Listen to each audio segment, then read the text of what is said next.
My parents candled my 19th birthday celebration right as I was about to blow out the candles because my older sister did not feel special enough that day. They snatched my cheap grocery store cake from my hands, threw my decorations in the trash, and handed my hard-earned college tuition savings to her so she could go on a shopping spree to heal her bruised ego. I packed my bags and walked out of the house that same night with absolutely nothing. 10 years later, I am the multi-million-dollar crisis manager. They inadvertently hired to save them from federal prison, and their golden child just watched me buy her foreclosed mansion for pennies on the dollar. If you have ever been treated like a secondary character in your own family story, hit the like button and subscribe to hear how I turned their ultimate betrayal into my greatest victory. Growing up in Atlanta, Georgia, our household was a theater production where everyone had a specific role to play. My parents, Ivan and Marcus, were the directors, heavily focused on maintaining a flawless image for their church congregation and their affluent social circle. My older sister, Jada, was the undeniable star of the show. She was 22 years old, a former HBCU sorority queen, and the golden child who could do absolutely no wrong. Her entire existence was funded, celebrated, and prioritized. Then there was me. I was Aaliyah, the 9-year-old backstage hand expected to stay in the shadows, keep my mouth shut, and applaud my sister on command. I had spent months preparing for my 19th birthday. I knew my parents would not throw me a party because they were too busy planning a lavish graduation trip for Jada, so I took matters into my own hands. I bought some inexpensive fabric and spent 3 weeks secretly sewing my own birthday dress. It was a beautiful emerald green that made me feel confident and visible for the very first time.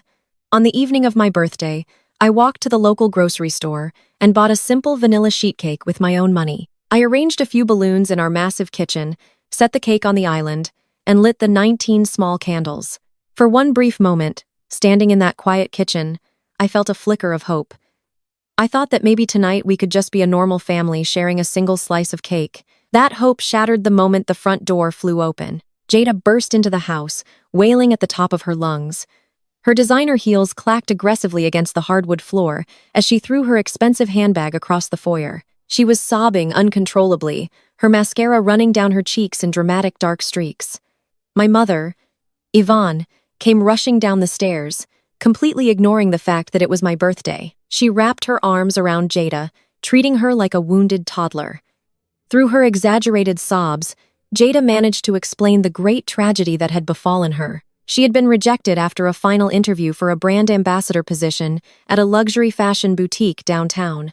The manager had told her they were looking for someone with more actual marketing experience, rather than just a prominent social media presence. To Jada, being told she was not perfect was a catastrophic event. I stood in the kitchen, the 19 candles on my cake slowly melting into the vanilla frosting. I waited for my mother to calm her down and maybe acknowledge that I was standing right there in my new green dress. Instead, Yvonne turned her head and glared at me. Her eyes dropped to the cake, and the balloons and her expression twisted into pure disgust. "What do you think you are doing, Aaliyah?" my mother snapped, her voice echoing sharply through the house. "I am just celebrating my birthday," I replied, my voice barely above a whisper. Yvonne marched into the kitchen, her face tight with anger. She did not say happy birthday. She did not tell me my dress was beautiful. She reached out and grabbed the cardboard base of my cake. Before I could even process what was happening, she shoved it forcefully to the side of the counter. The cake tipped over, sliding off the edge, and landing upside down in the sink with a sickening thud. The candles hissed as they hit the damp porcelain. "Your sister is going through a massive crisis right now," my mother scolded, pointing a manicured finger at my chest. "She just had her dreams crushed, and you are standing here throwing yourself a pathetic little party.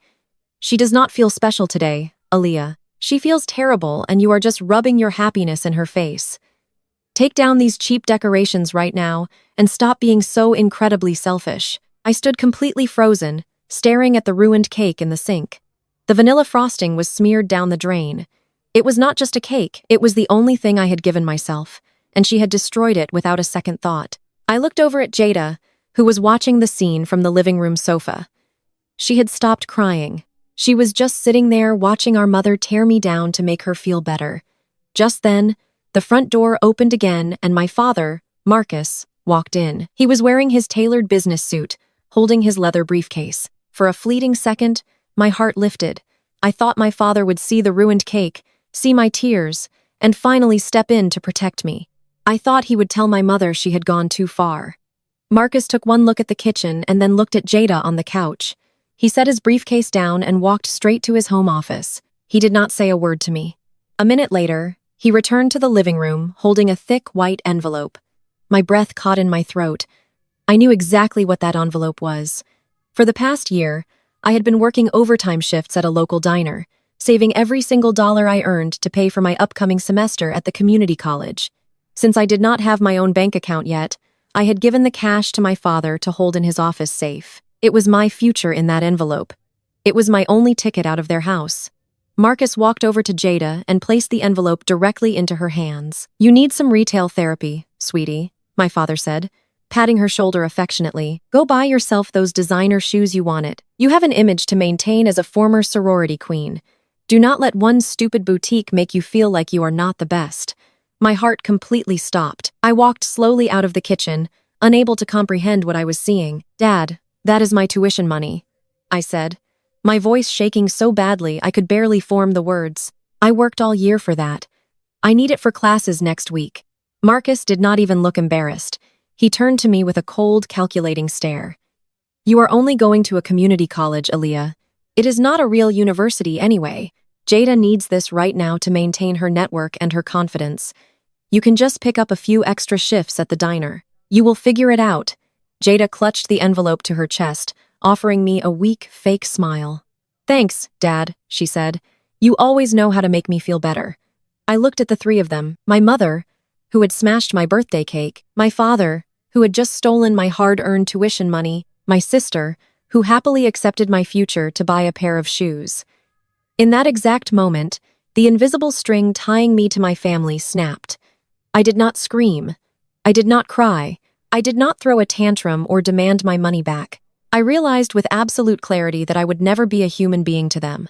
I would only ever be a resource to be drained so Jada could shine brighter. I turned around and walked up the stairs to my bedroom. I took off the emerald green dress I had spent weeks making and folded it perfectly. I pulled 2 worn-out suitcases from the back of my closet and began packing. I did not pack everything. I only took my essential clothes, my personal documents, and the small amount of tip money I had hidden in my bedside drawer. I left behind anything they had ever bought me. I stripped the room of my presence entirely. I waited in the dark until the house went completely silent. At 2 inches the morning, I gripped the handles of my suitcases and made my way down the hallway. The floorboards creaked slightly, but I kept moving. I reached the bottom of the stairs and headed for the front door. Just as I reached for the brass handle, the kitchen light flicked on. "Where do you think you are going?" Yvonne asked. She was standing by the refrigerator holding a glass of water. She looked at my suitcases and then looked at my face. She did not look worried. She looked annoyed, as if my leaving was just another dramatic inconvenience she had to deal with. "I am leaving," I said, my voice completely steady. Yvonne let out a harsh, mocking laugh. She took a sip of her water and leaned against the counter. "You are leaving," she repeated, shaking her head. "And go where exactly? You have no money. You have no real education. You have nothing. You will be back by tomorrow afternoon, begging us to let you in." I adjusted my grip on the suitcase handles and looked my mother directly in the eyes. "I am never coming back." Yvonne slammed her glass down on the counter. "Fine," she hissed, her true colors finally showing in the dim light of the kitchen. "Walk out that door, Aaliyah. But let me make one thing perfectly clear. You walk out that door, and you do not ever come back asking for a single dime. You will always be a failure without us. You will always just be the girl standing in the background while your sister succeeds. Go ahead and leave. You are doing us a favor."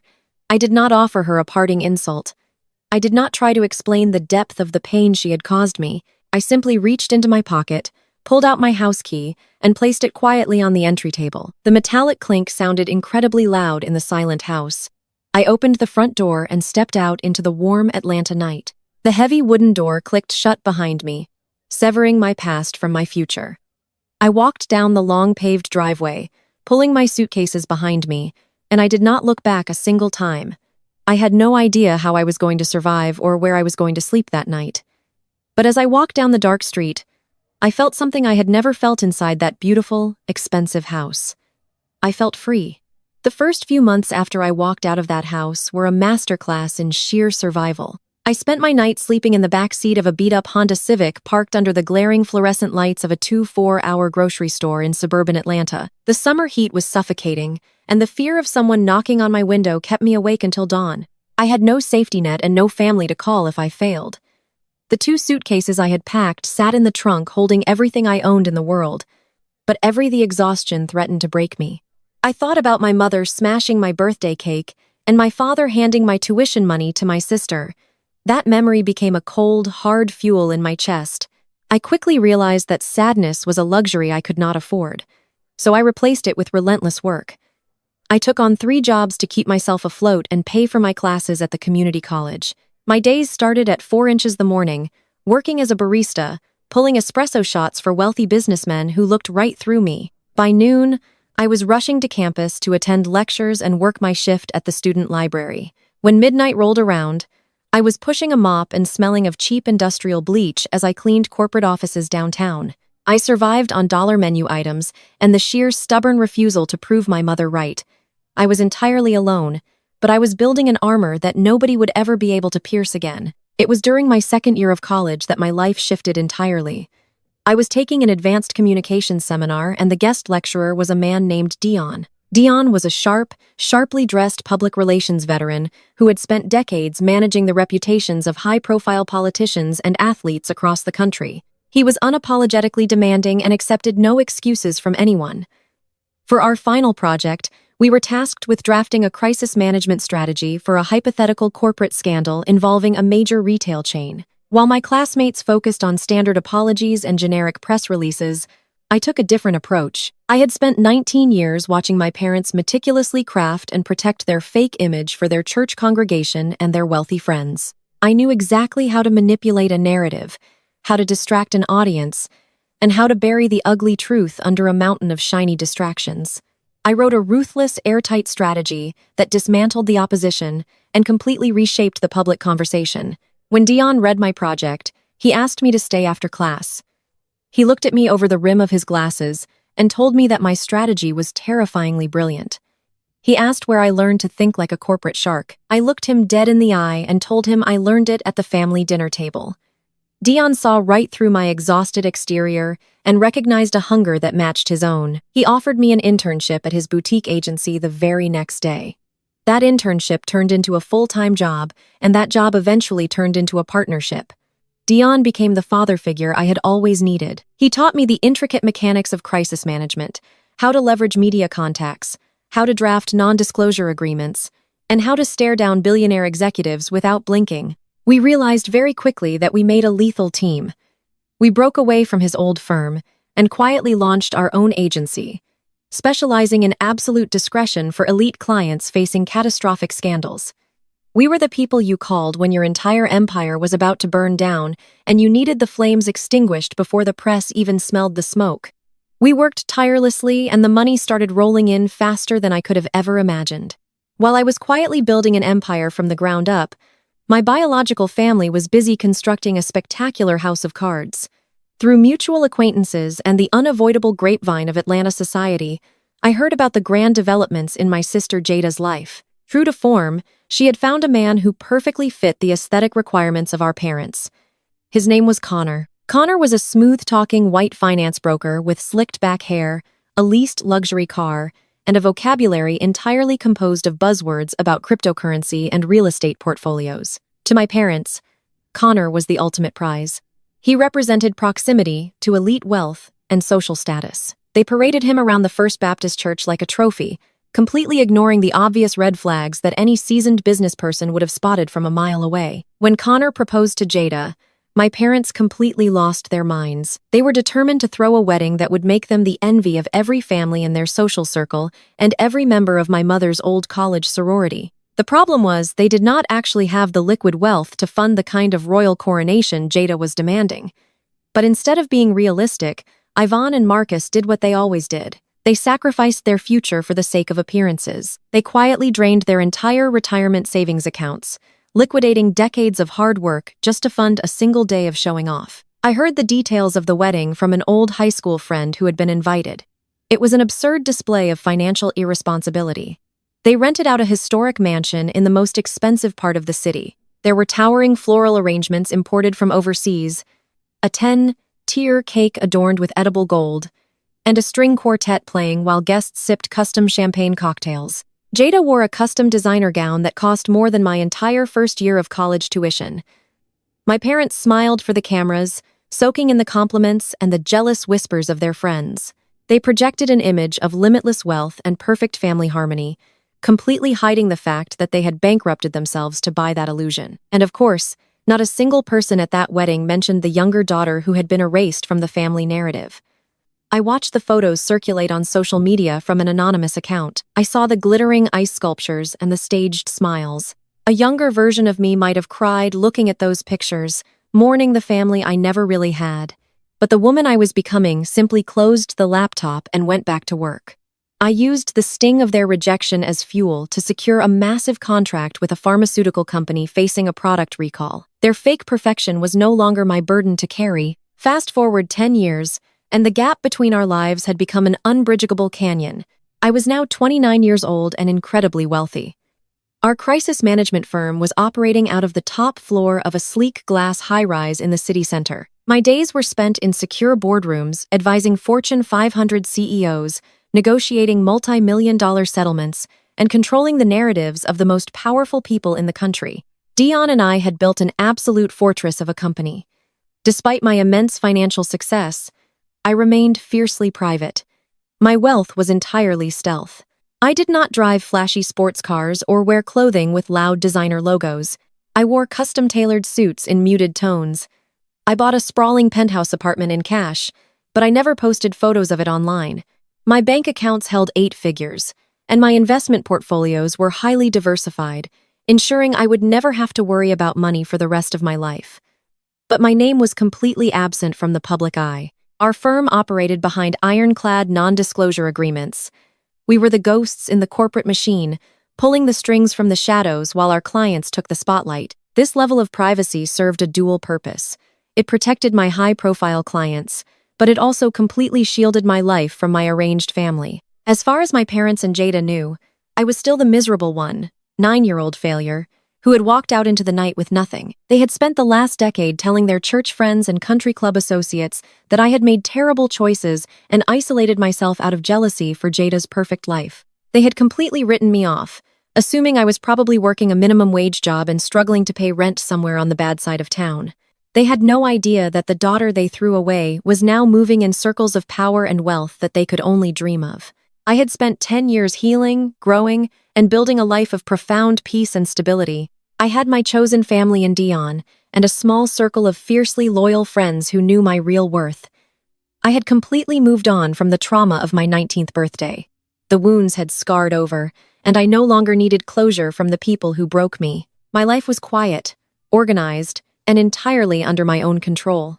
I thought I had permanently closed the book on my biological family, assuming we would exist in 2 separate worlds until the end of time. I had no idea that their meticulously crafted world was quietly rotting from the inside out, or that their desperation was about to bring them knocking directly on my door.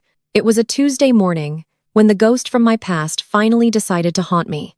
I was sitting in my corner office on the 40th floor, overlooking the sprawling Atlanta skyline. The glass walls of my suite offered a panoramic view of the city I had quietly conquered. My desk was a massive slab of polished black marble, perfectly clear, except for my laptop and a steaming cup of black coffee. The environment I had curated for myself was one of absolute control and silence. I was reviewing a non-disclosure agreement for a prominent politician when my private cell phone began to vibrate against the marble surface. This particular phone was a tightly guarded secret. Only Dion and a handful of elite clients had the number. When I glanced at the screen, my heart skipped a single beat. It was an unsaved number, but the area code and the prefix belonged to the affluent suburb where my parents lived. For a moment, I considered letting it go to voicemail. I had spent 10 years building a fortress around my peace of mind, and answering that call felt like lowering the drawbridge for an invading army. But the crisis manager in me, the woman who made a living staring directly into the heart of disasters, pressed the green button and raised the phone to my ear. "Alia, is that you?" The voice was instantly recognizable. 10 years of silence had not softened the sharp, judgmental edge of my mother, Yvonne. Her voice still carried that same artificial sweetness she used when she was talking to the church ladies, a tone that masked a deep underlying condescension. "It is Aaliyah," I replied, keeping my voice entirely flat and devoid of any emotion. I did not ask how she got my number. I did not ask how she was doing. I gave her nothing. "Well, it has certainly been a long time." Yvonne sighed, a dramatic, breathless sound that was meant to make me feel guilty for my absence. "Your father and I were just talking about you the other day. We were wondering if you were still living in the city or if you had moved on. It is so hard to keep track of you when you completely shut your family out." She paused, waiting for an apology or an explanation. When I offered neither, she cleared her throat and continued with her prepared script. "Anyway, I am not calling to dwell on the past. I am calling because we have some very exciting family news. Next month marks Jada and Connor's 5th wedding anniversary. They are hosting an incredibly lavish vow renewal ceremony at the Grand Estate Country Club.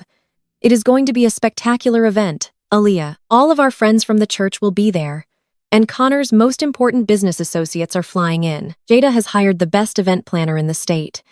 It is going to be a night of celebrating their endless blessings and their perfect marriage." I leaned back in my leather chair, staring out at the skyscrapers. The sheer audacity of the call was almost impressive. She had not spoken to me in a decade. She had thrown me out on the street with nothing, and now she was calling to brag about my sister's fake perfect life. "We decided that it is time to extend an olive branch," Yvonne said, her voice dripping with toxic magnanimity. "Jada is in such a good place in her life right now. She is incredibly secure and happy, and she feels that enough time has passed.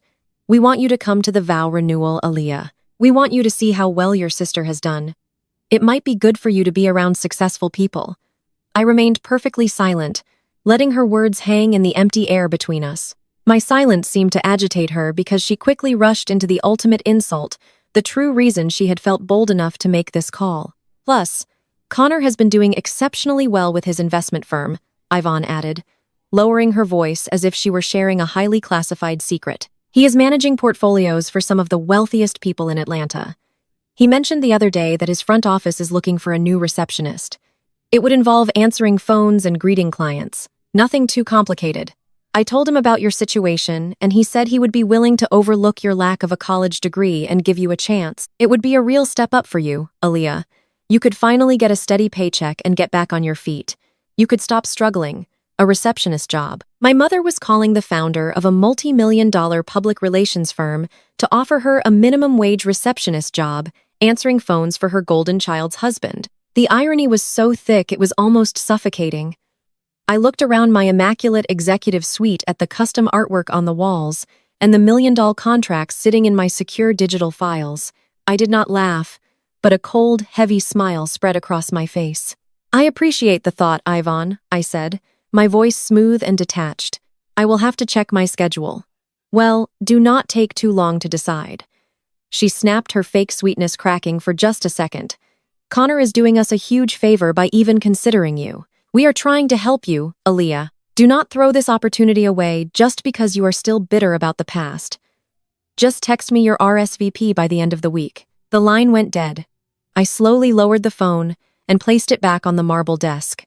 I had fully intended to text her a polite but firm decline. I had absolutely no desire to step back into their toxic orbit or subject myself to a night of Jada flaunting her borrowed wealth. I was going to block the number and go back to my quiet, successful life. But before my fingers could even type the response, the heavy oak door to my office swung open. Dion walked in, and he was moving with a specific kind of urgent energy that I recognized immediately.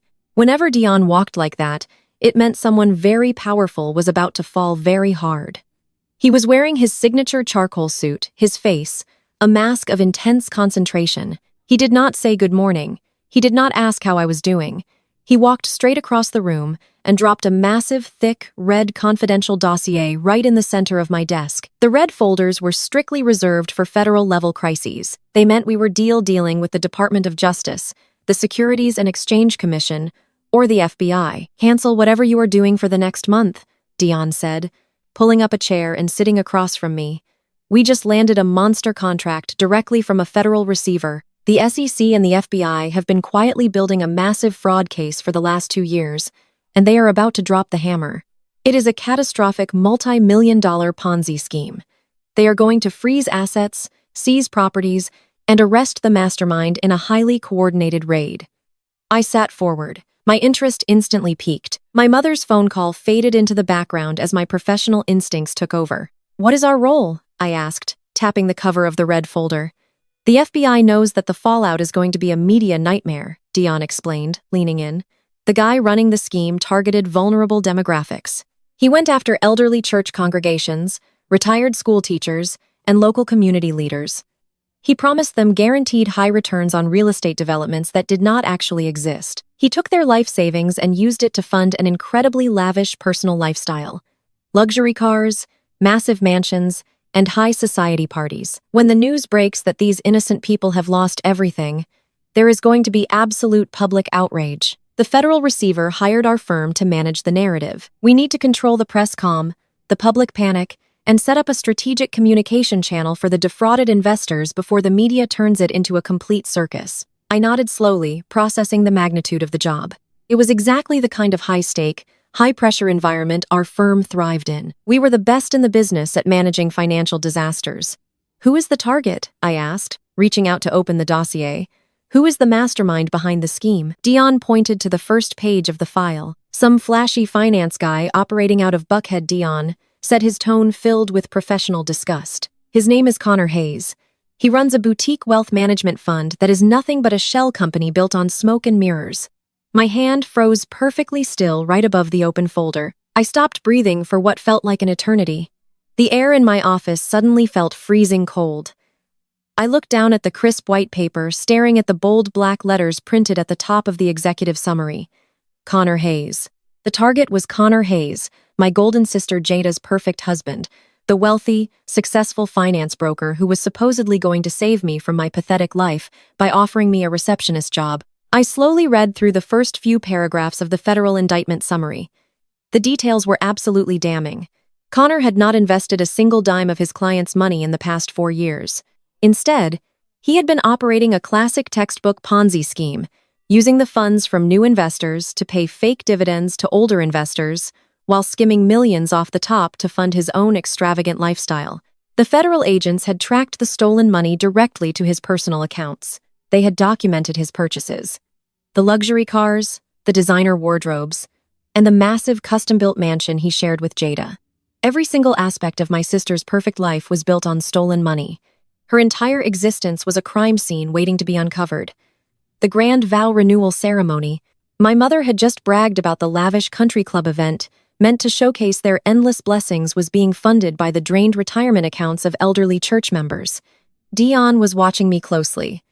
He noticed the shift in my demeanor, the way my eyes were locked onto the name on the page. "You know him?" Don asked, his voice dropping to a low, serious register. I looked up from the dossier and met Dion's gaze. A slow, dangerous smile crept across my face. It was a smile born of 10 years of suppressed anger, 10 years of silent grinding, and the sudden beautiful realization that the universe had just handed me the ultimate weapon. "Connor High is my brother-in-law," I said, my voice eerily calm. "He is married to my older sister, Jada." Dion sat back in his chair, his eyes widening in shock. He stared at me for a long moment, processing the incredible coincidence and the massive conflict of interest. "Aaliyah," he said cautiously, "we have to recuse ourselves. We cannot manage a federal crisis contract. If the primary target is your immediate family, it violates every ethical protocol we have. I will call the receiver right now and decline the contract." "No," I said, my hand shooting out to stop him. "You will do no such thing, Dion." I stood up from my desk and walked over to the floor to ceiling windows, looking out over the city. The pieces of the puzzle were falling together with terrifying perfection. My parents had disowned me because I did not fit their fake image of success. They had thrown me out to protect their social standing. They had spent the last 10 years lying to their friends about my failures, while propping up Jada and Connor as the pinnacle of achievement. They had called me just minutes ago to offer me a humiliating job to remind me of my place at the bottom of the family hierarchy. They had no idea that the ground beneath their feet was completely hollow. They had no idea that the federal government was about to tear their perfect world to absolute shreds. And they certainly had no idea that the daughter they discarded was holding the detonator. "We are not declining this contract," I said, turning back to face Dion.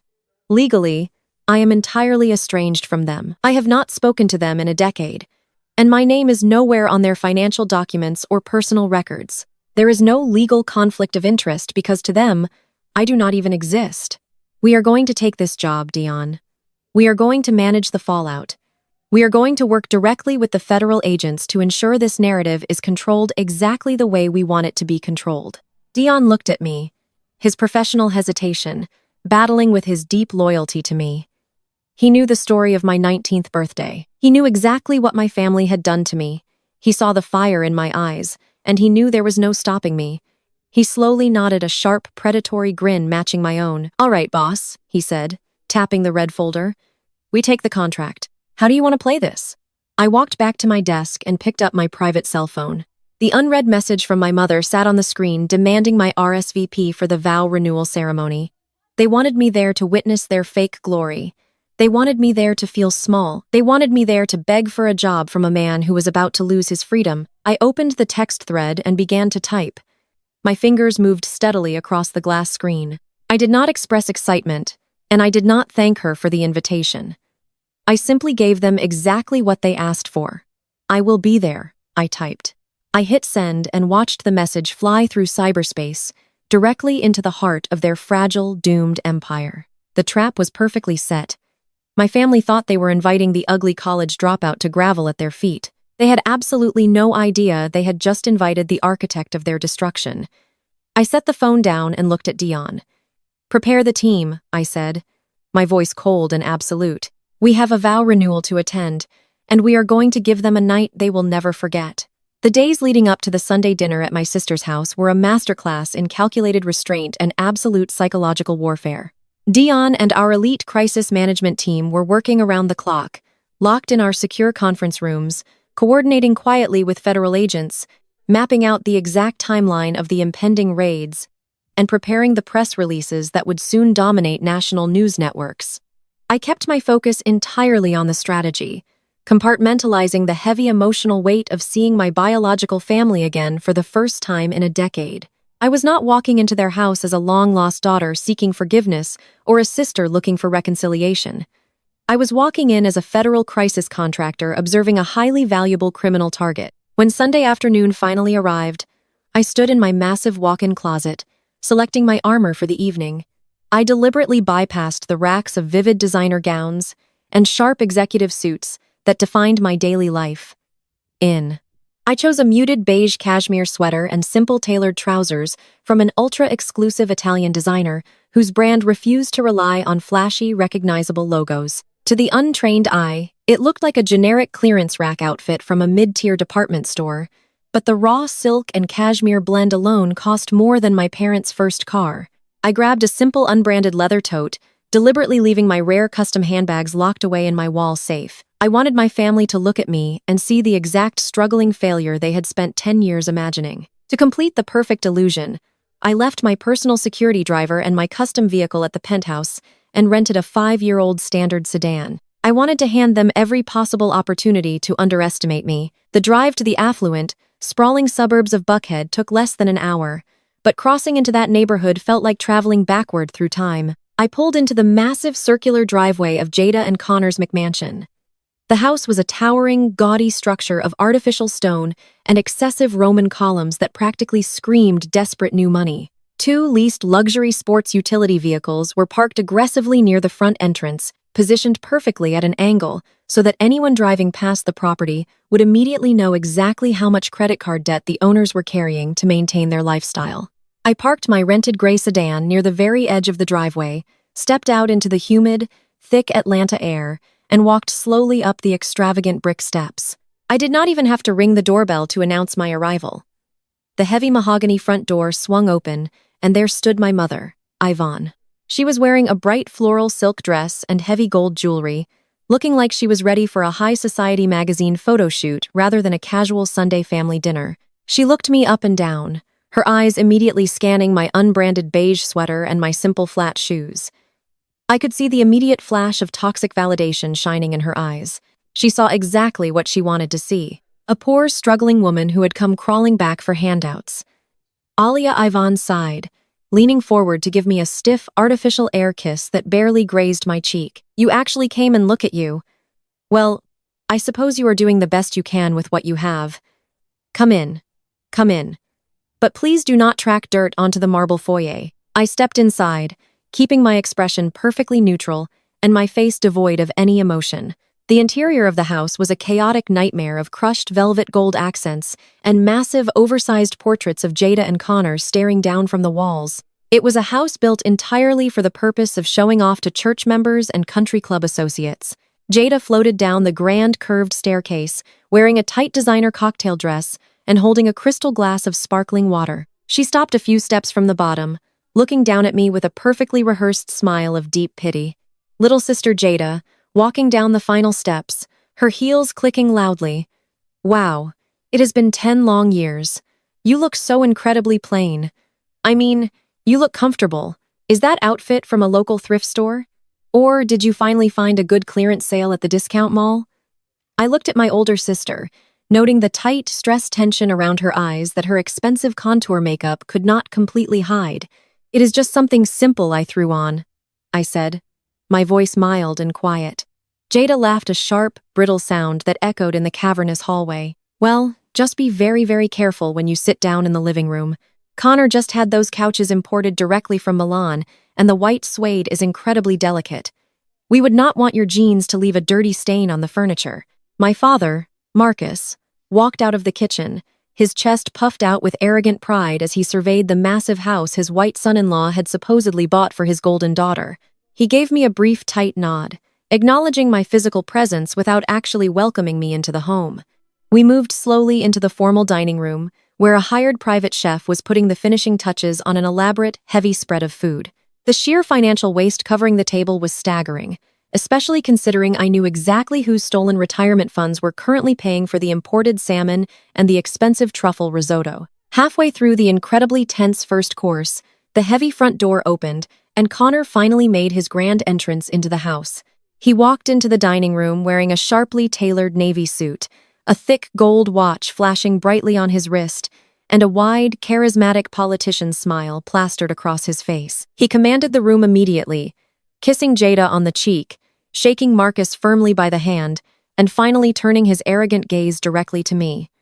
"Ah, the elusive Aaliyah," Connor said loudly, taking his seat at the absolute head of the table.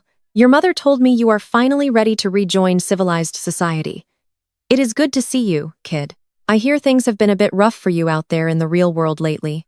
I took a slow, deliberate sip of my iced water. "I have been keeping busy," I replied softly. Connor let out a loud, booming laugh that filled the dining room. "Keeping busy is one thing, but building real substantial wealth is another entirely." He leaned back in his expensive chair, swirling his red wine in his glass. "You know, I run one of the most successful boutique investment funds in all of Atlanta. We are pulling in massive double-digit returns for our high, net worth clients every single quarter. It takes a certain kind of rare genius to navigate the financial markets the way I do." Ivan beamed at him, looking at the man like he was a literal savior sent from heaven. "Tell her about the job, Connor," she prompted eagerly, her voice trembling with excitement. Connor nodded, acting as if he were a generous king bestowing a royal pardon upon a peasant. "Right. So your mother mentioned you never managed to finish your degree, and you are probably struggling out there to pay your rent. I firmly believe in family helping family. Aaliyah, my front desk has been a little overwhelmed lately. I need a new receptionist, someone to fetch coffee, organize my files, and look generally presentable when my millionaire clients walk through the office doors. It pays $15 an hour, but the real value is getting to sit there and watch a financial master at work. What do you say, Aaliyah? Are you ready to step up and finally make something of yourself?" Jada was smirking behind her wine glass. Marcus was nodding in deep approval, and Yvonne looked entirely triumphant. They were all sitting there holding their breath, waiting for me to eagerly accept the tiny, pathetic crumbs falling from Connor's stolen table. They wanted me to beg. They wanted me to be grateful. I carefully placed my silver fork down on the porcelain plate. I folded my hands neatly on my lap and looked directly into Connor's eyes, letting the silence stretch out until it became deeply uncomfortable for everyone in the room except me. $15 an hour is very generous. Connor, I said, my voice dropping a full octave, abandoning the quiet sister act and adopting the smooth, lethal tone I exclusively used in federal boardrooms. But before I commit to working for a financial company, I usually like to thoroughly understand its core operational structure. You just mentioned securing consistent double-digit returns for your clients. Are those returns primarily driven by your mezzanine debt portfolios? Or are you heavily leveraged in commercial real estate derivatives right now? The entire dining room went completely dead silent. You could hear a pin drop onto the hardwood floor. Connor's confident smile froze instantly on his face. The arrogant swagger and the bright charisma evaporated in a single second, replaced by a look of sheer, unadulterated confusion and rising panic.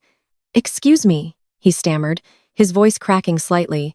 I leaned forward, resting my elbows lightly on the dining table, my eyes locking onto his like a predator tracking its prey. "I am just curious about your actual liquidity, Connor." I continued my words, slicing through the heavy silence like a surgical scalpel.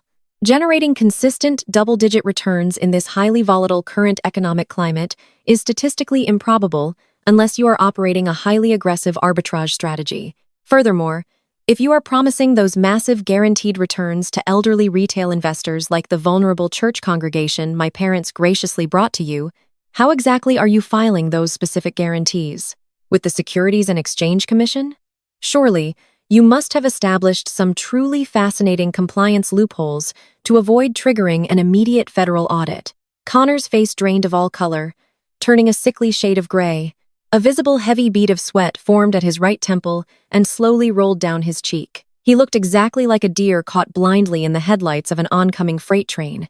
He opened his mouth attempting to speak, but absolutely nothing came out. His eyes darted frantically around the dining room, searching desperately for an escape route. He knew that I knew.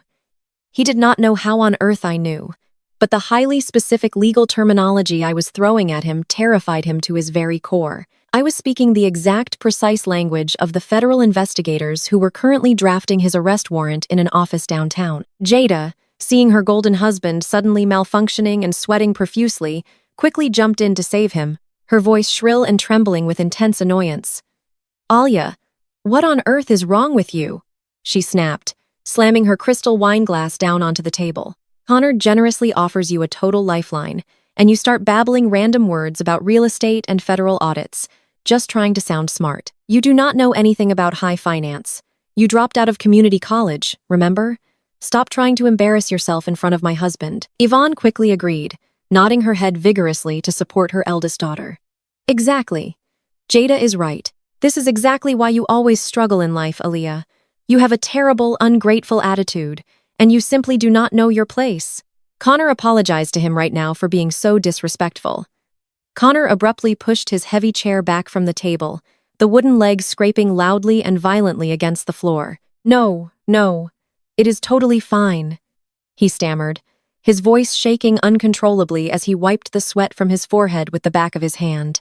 "I actually just remembered an incredibly urgent email I need to send to a very important client right now. Excuse me, please." He practically ran out of the dining room, nearly tripping over the expensive rug, leaving his imported dinner completely untouched on the table. He fled up the stairs like a man running for his life. I picked up my silver fork and took a calm, deliberate bite of the truffle risotto. I chewed slowly, savoring the rich, earthy flavor, while my mother's sister and father glared at me in furious, offended silence. I had not raised my voice once. I had not thrown a tantrum, but I had completely shattered the bulletproof illusion of the golden child's husband in under 2 minutes flat. The lion had confidently invited me into his den to be devoured, completely unaware that I was the one holding the keys to the cage. The silence in the dining room hung heavy and suffocating after Connor fled up the stairs. Marcus stared at the empty doorway, his chest heaving with unexpressed anger, while Jada looked like she was desperately trying to calculate how her perfect evening had just derailed so spectacularly. Yvonne was the first to break the tension. She stood up abruptly, her chair scraping against the floor, and began aggressively gathering the expensive china plates. She did not look at me directly, but she gestured toward the kitchen with a sharp jerk of her head. "Alia, bring those serving dishes into the kitchen and help me clear this table." Yvonne commanded, her voice tight and trembling with suppressed rage. It was the exact same tone she used 10 years ago when she ordered me to take down my birthday decorations. I calmly stood up, picking up the heavy silver platter of roasted vegetables, and followed her through the swinging doors into the massive, pristine chef's kitchen. The moment the doors swung shut, isolating us from Marcus and Jada, the entire atmosphere in the room shifted. Yvonne dropped the china plates roughly into the deep porcelain sink. She gripped the edge of the marble countertop and let out a long, ragged sigh. When she turned around to face me, the arrogant, high-society matriarch facade had completely vanished. In her place stood a deeply exhausted, terrified older woman. The harsh fluorescent lighting of the kitchen highlighted the deep stress lines around her mouth and the dark circles attempting to hide beneath her expensive foundation. "I do not know what you think you were doing out there, Aaliyah," Yvonne said, her voice dropping into a desperate, hushed whisper. "You come into this house after 10 years of silence, and you immediately start attacking your sister and her husband. Connor is under an immense amount of pressure right now. He is carrying the weight of this entire family on his shoulders, and he does not need your petty jealousy adding to his burden." I leaned against the kitchen island, crossing my arms loosely over my cashmere sweater. "I am not jealous, Yvonne," I replied evenly. "I just asked him a very standard financial question. If he is managing millions of dollars for your church friends, he should be able to answer basic inquiries about his liquidity without suffering a panic attack and running away from his own dinner table." Yvonne squeezed her eyes shut and rubbed her temples. "You do not understand anything about how real wealth works," she hissed. "Connor is operating at a level you cannot even comprehend. His funds are tied up in massive escrow accounts for a highly lucrative commercial real estate acquisition. It is a temporary cash flow issue that all major investors face. But right now, the timing is incredibly difficult for us." She took a step closer to me, her eyes darting nervously toward the swinging kitchen doors to make sure nobody was listening. The sudden shift from hostility to desperate intimacy was jarring. "Your father is very sick," she whispered, her voice cracking slightly. "Marcus has severe high blood pressure, and the stress is destroying his heart. His medical bills are piling up, and his consulting contracts dried up months ago. On top of that, Jada is struggling with severe fertility issues. She and Connor have been trying to get pregnant for 2 years, and the in vitro fertilization treatments are bleeding them dry. The insurance does not cover the elite clinics she needs to go to. This family is drowning in silent expenses, and Connor is the only one keeping us afloat." I stared at her, feeling absolutely nothing. 10 years ago, hearing that my father was sick might have broken my heart. But standing here now, knowing that their entire financial ruin was built on their own greed and their desperate need to show off to their country club friends, I felt nothing but cold clinical detachment. "So why am I here, Yvonne?" I asked, directly cutting through her manipulative soba story. "You did not invite me here after a decade of silence, just to feed me expensive risotto and offer me a $15 an hour receptionist job. You need something? What is it?" Yvonne swallowed hard. She looked down at the marble floor, completely unable to meet my eyes. "We need to bridge loan." She finally admitted the words tumbling out of her mouth as if they tasted bitter. "Connor needs a short-term injection of capital just to finalize his real estate acquisition and clear the escrow hurdles. Once the deal closes next month, he will have millions in liquid cash. But right now, all of our credit lines are completely maxed out. Your father and I leveraged everything we had to help them buy this house and fund the fertility treatments. Our debt-to-income ratio is too high for any traditional bank to approve another loan." She finally looked up at me, her eyes wide with a terrifying kind of predatory desperation. "But you have no debt, Aaliyah. You live off the grid. You have a clean name and a pristine social security number because you have never owned anything significant. Connor has a private lender who is willing to bypass the standard income verification process if we can provide a clean cosigner with zero existing liabilities. We just need you to co-sign a personal loan for $100,000. I stood perfectly still, processing the sheer, unadulterated insanity of her request. The absolute audacity of the woman standing in front of me was genuinely breathtaking. "Let me make sure I am understanding you correctly," I said, my voice dangerously quiet. 10 years, you threw me out of your house at 2 inches the morning with absolutely nothing. You told me I was a failure. You watched my father hand my college tuition money to my sister so she could buy shoes. You have spent the last decade telling your friends that I am a miserable outcast. And today, you invited me to this house specifically to humiliate me by offering me a minimum wage job fetching coffee for a man who is currently sweating through his tailored suit upstairs. I took a step toward her, and after all of that, You pulled me into this kitchen to demand that I commit financial suicide by taking out a $100,000 loan in my name to bail out the golden child and her fraudulent husband. You expect the ugly college dropout to save your fake empire?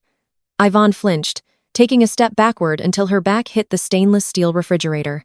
It is not financial suicide, she pleaded, her voice rising in panic. Connor will make the monthly payments. He will pay off the entire principal the moment his real estate deal closes. It is just a signature, Aaliyah. You owe us this much. We gave you life. We put a roof over your head for 19 years. Family helps family. I let out a laugh. It was a cold, sharp sound that contained no humor whatsoever. It echoed off the high ceilings of the kitchen, piercing right through my mother's pathetic delusions. You do not have a family, Yvonne, I said, my tone dripping with absolute contempt. You have a public relations campaign. You care more about what the women in your church pew think of you than you care about your own children.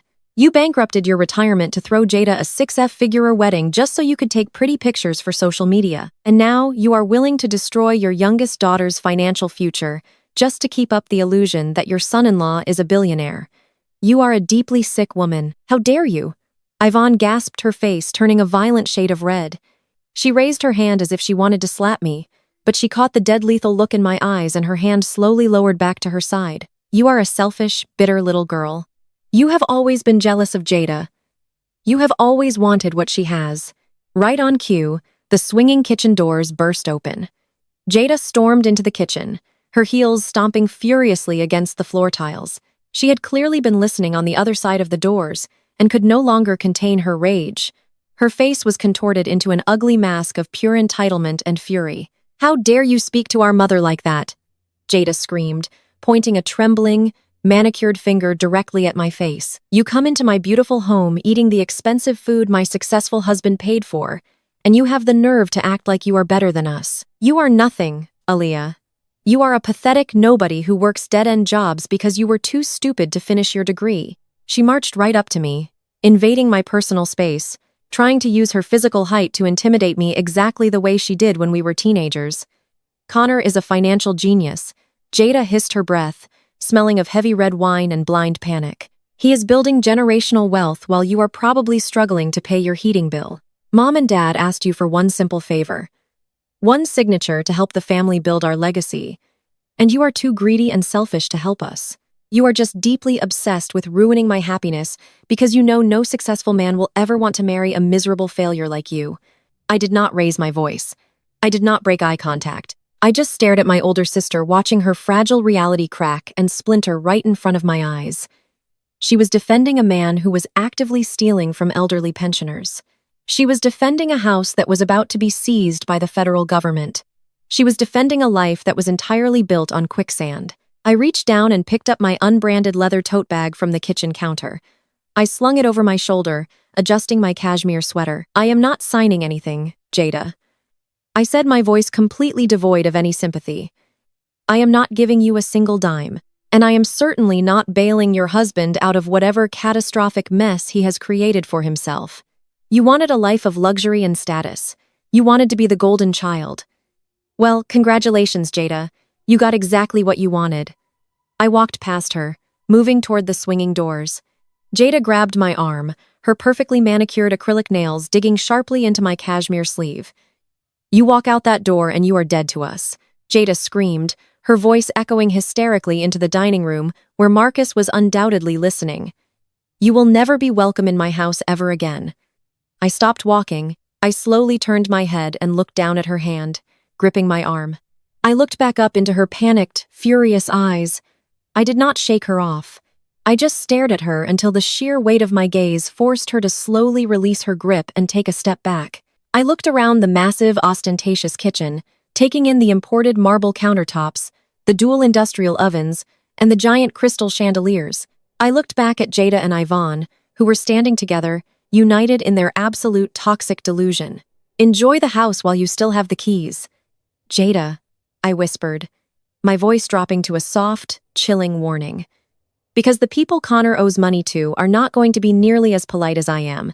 I pushed through the swinging doors, walking calmly through the dining room where my father sat perfectly still, staring straight ahead. I walked across the pristine marble foyer, opened the heavy front door, and stepped out into the humid evening air. I walked to my rented gray sedan, climbed into the driver's seat, and started the engine. I did not look back at the house as I drove down the winding circular driveway. I felt no guilt. I felt no sadness.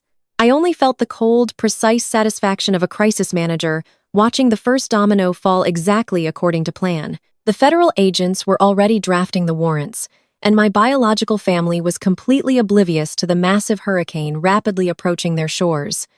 The dinner had gone exactly as I predicted. The trap was set, the bait was refused, and their desperation had fully exposed their rot.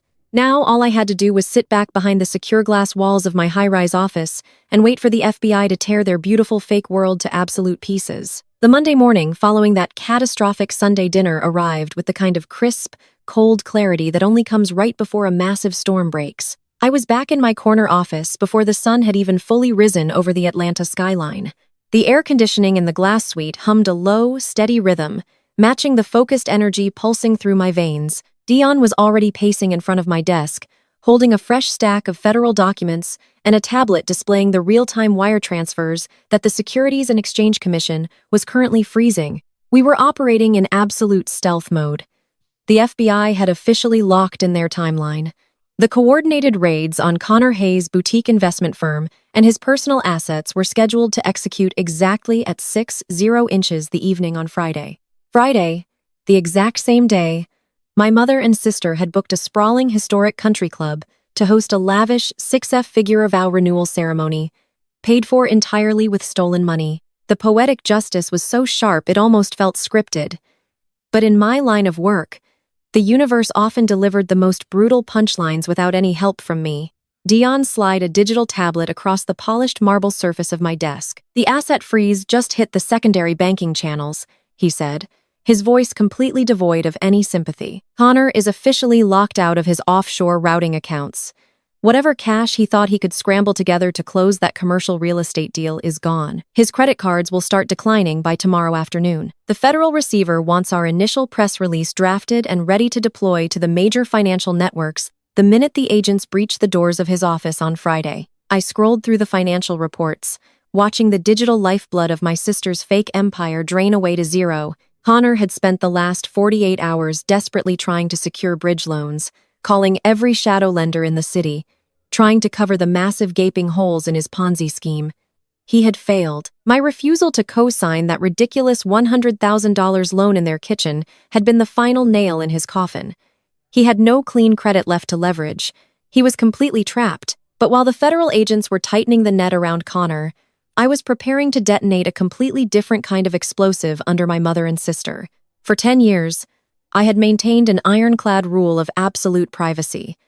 I operated entirely in the shadows, keeping my name and my face out of the media while managing the reputations of billionaires. But a month ago, when Dion and I secured a massive corporate merger that saved a Fortune 500 company from hostile takeover, the editors at a highly prestigious national business magazine had relentlessly pursued me for a cover feature. Normally, I would have had my legal team shut the request down immediately, but knowing that my family was actively spinning lies about my miserable existence in their social circles, I had made a rare calculated exception. I gave the magazine an exclusive interview. That magazine, the latest issue of Elite Business Quarterly, hit the newsstands in the exclusive country club lounges across Atlanta on Tuesday morning. I did not have to wait long to see the fallout. In the high-stakes world of crisis public relations, information is the ultimate currency. Our firm utilized highly advanced social media listening software that tracked specific keywords, geolocation tags, and digital trends across the city. I knew exactly what Jada was doing that Tuesday morning because my team tracked the digital footprint of everyone connected to our federal targets. Jada was at an ultra-exclusive luxury salon in the heart of Buckhead getting a $500 blowout to prepare for a promotional photo shoot for her upcoming vow renewal. She was sitting in a plush leather chair, sim of stylists hovered around her, catering to her every arrogant whim. According to the digital chatter that began flooding our monitoring software around 10 inches the morning, the magazine had been sitting right there on the glass coffee table in the salon's private waiting area. The cover featured a high-definition professional portrait of me standing in my glass office, looking directly into the camera with an expression of absolute unbothered power. I was wearing a custom-tailored charcoal suit. My arms crossed my posture, projecting total dominance. The bold gold lettering printed across the bottom of the cover read, "Atlanta's Iron Lady of Public Relations, how I built a $50 million crisis empire from the shadows." A stylist at the salon, who happened to follow my firm on professional networking sites, posted a frantic series of text updates on a private social media story that our software immediately flagged. She described the exact moment my golden sister picked up the magazine.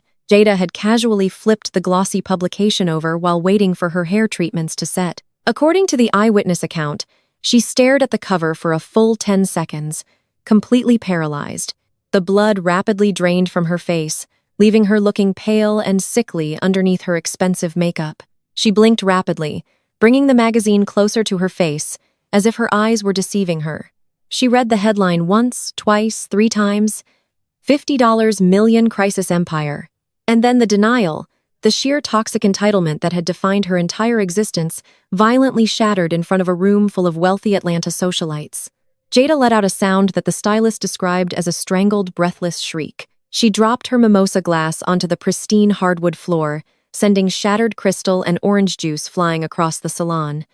She stood up so fast she knocked over the tray of expensive styling products. She began frantically flipping through the glossy pages, tearing at the expensive paper until she found the 6-page feature spread detailing my relentless rise to the top of the corporate ladder. The article outlined my aggressive negotiation tactics, the high-profile corporate fires I had extinguished, and the massive sprawling firm Dion and I had built from absolute scratch. The article explicitly mentioned that I had achieved all of this entirely on my own, starting at the age of 19 after walking away from a toxic environment.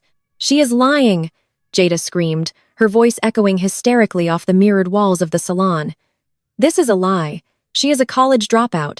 She works in a filthy little office somewhere. She is broke. My parents pay for everything. This is a fake magazine." The other clients in the salon, wealthy women who recognized the highly prestigious business publication, stared at her in absolute horror. Jada's perfect, polished facade completely melted down into raw, ugly jealousy. She grabbed her designer purse, completely ignoring the stylist, asking her to calm down, and stormed out of the salon with her hair half-finished, leaving a trail of shattered glass and deeply confused socialites in her wake. She drove straight to my parents' house. I knew this because less than an hour later, my private cell phone began to light up like a switchboard. First, it was 3 back-to-back calls from Jada, then 5 calls from Yvonne, then a barrage of desperate, furious text messages from my father's number. They had all seen the article, the carefully constructed lie they had spent a decade feeding to their church congregation. The lie that I was a miserable failure who had isolated myself out of pure jealousy had just been violently publicly dismantled. The daughter they had thrown away like trash was currently sitting on the cover of the most respected business publication in the city, universally recognized as a multi-million-dollar powerhouse. I sat at my marble desk, watching the phone vibrate endlessly. I did not answer. I let the silence stretch out, letting their panic and their greed marinate. I knew exactly what was happening in their house at that very moment. The shock had quickly morphed into something far more predictable and far more dangerous. Entitlement. They were not calling to apologize. They were not calling to congratulate me on overcoming the immense trauma they had inflicted upon me. They were calling because they were currently staring down the barrel of financial ruin, facing foreclosure, and mounting medical debt. And they had just discovered that their discarded scapegoat was sitting on a mountain of liquid cash. By 2 inches the afternoon, their frantic phone calls turned into unhinged voicemails. I connected my phone to the Bluetooth speaker on my desk and let Dion listen as we reviewed the federal documents. The first voicemail was from my mother, Aaliyah. "Pick up the phone right now." Yvonne's voice trembled with a sickening mixture of rage and fake maternal authority. "Jada just showed us this magazine article. I am absolutely appalled that you would lie to the media like this. Claiming you built this alone, claiming you walked away. We gave you everything. We housed you and fed you, and gave you the foundation to succeed. If you really have this kind of money, and you sat in my kitchen on Sunday, acting like a struggling nobody while your sister is out here stressing over her husband's temporary cash flow issues, you are the most selfish, evil person I have ever met. You owe this family an explanation. Call me back immediately." Dion raised his eyebrows, letting out a low whistle of disbelief. "Wow," he muttered, shaking his head.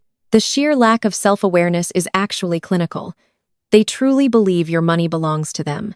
The second voicemail was from Jada, and it was dripping with pure, unadulterated venom. "You think you are so smart?" hissed into the phone, her breathing heavy and erratic. "You think you can just hide this kind of wealth from your own blood? Mom and Dad are sick. Connor is carrying this entire family. We sacrificed everything so you could have a good life growing up. And this is how you repay us by hoarding millions of dollars while we struggle. You are going to pay the family back, Aaliyah." Dad did the math. "Considering the private school tuitions and the money they spent raising you, you owe us at least $2 million just to make things right. You have until tomorrow to wire the funds to Connor's holding account, or I swear to God, I will go to the press and tell them exactly how mentally unstable and cruel you really are." I reached over and casually tapped the screen, deleting both voicemails with a single swipe of my finger. "They are demanding a $2 million family tax," I said, leaning back in my chair and looking at Dion. "They are currently drowning in debt. Connor is 48 hours away from wearing federal handcuffs, and they genuinely believe they can extort me because they paid for my food when I was a minor." Dion let out a harsh laugh, tapping his pen against the federal dossier. "Let them try," he said, his eyes narrowing with protective fury. "If they try to extort you or go to the press, we will crush them so fast they will not even have time to blink. I can have our legal team draft a cease and desist and a defamation lawsuit by the end of the hour. We can freeze them out entirely." "No," I said, my voice calm and perfectly steady. "We are not sending any lawyers, Dion. A cease and desist would just give them the satisfaction of a response. It would make them feel powerful. It would make them think they have successfully intimidated me." I stood up and walked over to the floor-to-ceiling windows, looking out at the city streets far below. The sunlight caught the edges of the glass, reflecting the absolute certainty in my eyes. "We let them scream," I continued, crossing my arms. "We let them leave their unhinged voicemails. We let Jada panic about her failing marriage and her collapsing financial status. We let them believe that I am scared of their threats because on Friday evening, Jada is going to put on a white designer gown and stand in front of hundreds of people at a luxury country club to renew her vows to a man who steals from the elderly. My mother is going to smile for the cameras and pretend she is the matriarch of an elite, flawless dynasty. They are going to double down on their fake reality right up until the exact second it shatters." Dion stood up, joining me at the window, looking out over the empire we had built together. He nodded slowly, a sharp, understanding smile, touching the corners of his mouth. "We let the FBI do the heavy lifting," he agreed, his voice dropping into a low strategic register. "We just focus on managing the media fallout for the victims." "Exactly," I replied, turning away from the window and walking back to the mountain of federal paperwork on my desk. "They want my attention so desperately. They want me to engage in their toxic, dramatic games. But I am not their little sister anymore, and I am certainly not their victim. I am the storm they do not see coming. Let them scream at my voicemail. By Friday night, they will not have a single breath left to speak." The silence from my end of the phone was apparently the one thing Jada and Yvonne had never prepared for. For 24 hours, I completely ignored their existence. I did not block their numbers because my team needed to monitor their escalating panic, but I did not respond to a single text or voicemail. Back in her sprawling mortgage to the Hilt mansion, Jada was absolutely losing her mind. My cybersecurity team tracked her digital footprint, and it painted a picture of pure, unadulterated obsession. She had ordered 10 physical copies of Elite Business Quarterly. She was obsessively refreshing my company website, searching for any flaw, any crack in the armor she could exploit. The green-eyed monster had not just awakened inside my sister, it had completely consumed her. For her entire life, Jada had been the beautiful one, the successful one, the golden child who commanded every room she walked into. Her entire identity was built on the fundamental belief that she was superior to me in every conceivable way. Finding out that I was not only successful, but staggeringly wealthy, operating an empire that made her husband look like a cheap mall kiosk salesman, completely shattered her psychological foundation. She could not process the reality that the sister she had bullied and discarded was currently sitting at the absolute pinnacle of Atlanta high society. Yvonne was no better. Instead of feeling an ounce of maternal pride or even shame for how she had treated me, my mother immediately began calculating how my wealth could save her sinking ship. They sat together in Jada's living room, surrounded by imported white suede sofas that were about to be seized by federal agents. and they spun a web of pure delusional entitlement. They convinced themselves that my success was entirely due to the harsh lessons they had taught me. They told each other that my decision to build a crisis management firm was inspired by watching them navigate social circles. They rationalized that the $2 million they were demanding was not extortion, but simply a return on their investment for raising me. It was a terrifying display of narcissistic gymnastics. By Wednesday morning, their frustration at being ignored boiled over into physical action. They decided that if I would not answer the phone, they would simply force their way into my world and demand their family tax in person. They assumed that the power dynamics of our childhood would instantly snap back into place the moment we were in the same room. They genuinely believed they could march into my corporate headquarters and verbally bully me into writing a 7-figure check, just like Ivan used to bully me into giving up my birthday presents. My security team alerted me the exact moment Jada's least luxury SUV pulled into the visitor parking garage of our downtown high-rise. I was in the middle of a strategy meeting with Dion, finalizing the press embargo for Connor's impending arrest, when my desktop monitor flashed a silent priority notification. I tapped the screen, bringing up the live feed from the lobby security cameras. There they were, my mother and my sister, striding into the immaculate marble and glass lobby of my building like they owned the entire city. Ivan was wearing a wide-brimmed designer hat and oversized sunglasses, while Jada was dressed in a sharp, aggressive power suit, clearly attempting to look like an intimidating executive. They marched directly past the visitor waiting area and approached the main security checkpoint, which was manned by 3 former military contractors who handled access control for our firm. I watched the silent footage as Jada slammed her designer handbag down on the security desk. I could not hear the audio, but I could read her body language perfectly. She was giving the head of security her name, expecting the velvet rope to instantly part for the sister of the CEO. The security guard, a massive stoic man named Marcus, calmly shook his head and tapped his clipboard, indicating she was not on the approved visitor list. Jada's posture immediately grew aggressive. She pointed a manicured finger at the ceiling, demanding to be led up to the 40th floor.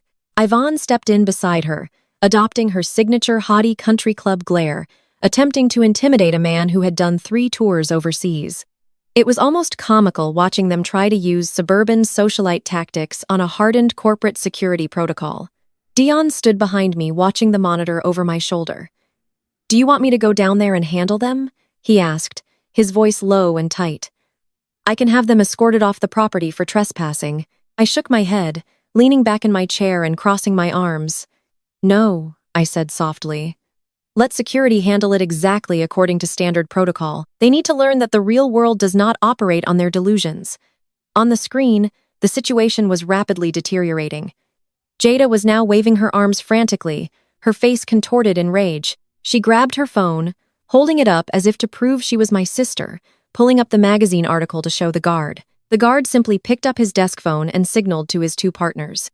They stepped out from behind the desk, forming a solid human wall between my family and the elevator banks. The realization that she was being physically blocked, that her status as the golden child held absolutely zero currency in my empire, finally hit Jada. Her mouth opened in a scream I could not hear, but the vitriol was evident in the way her face reened and the veins in her neck stood out. Ivan grabbed Jada's arm, looking around nervously as other high-profile executives and clients in the lobby began to stop and stare at the commotion. The pristine image my mother valued above all else was cracking in real time. The security guards took a synchronized step forward, gently but firmly corralling my mother and sister toward the revolving glass exit doors. Jada tried to plant her feet, refusing to move, but the physical presence of the guards offered her no choice. They were completely powerless.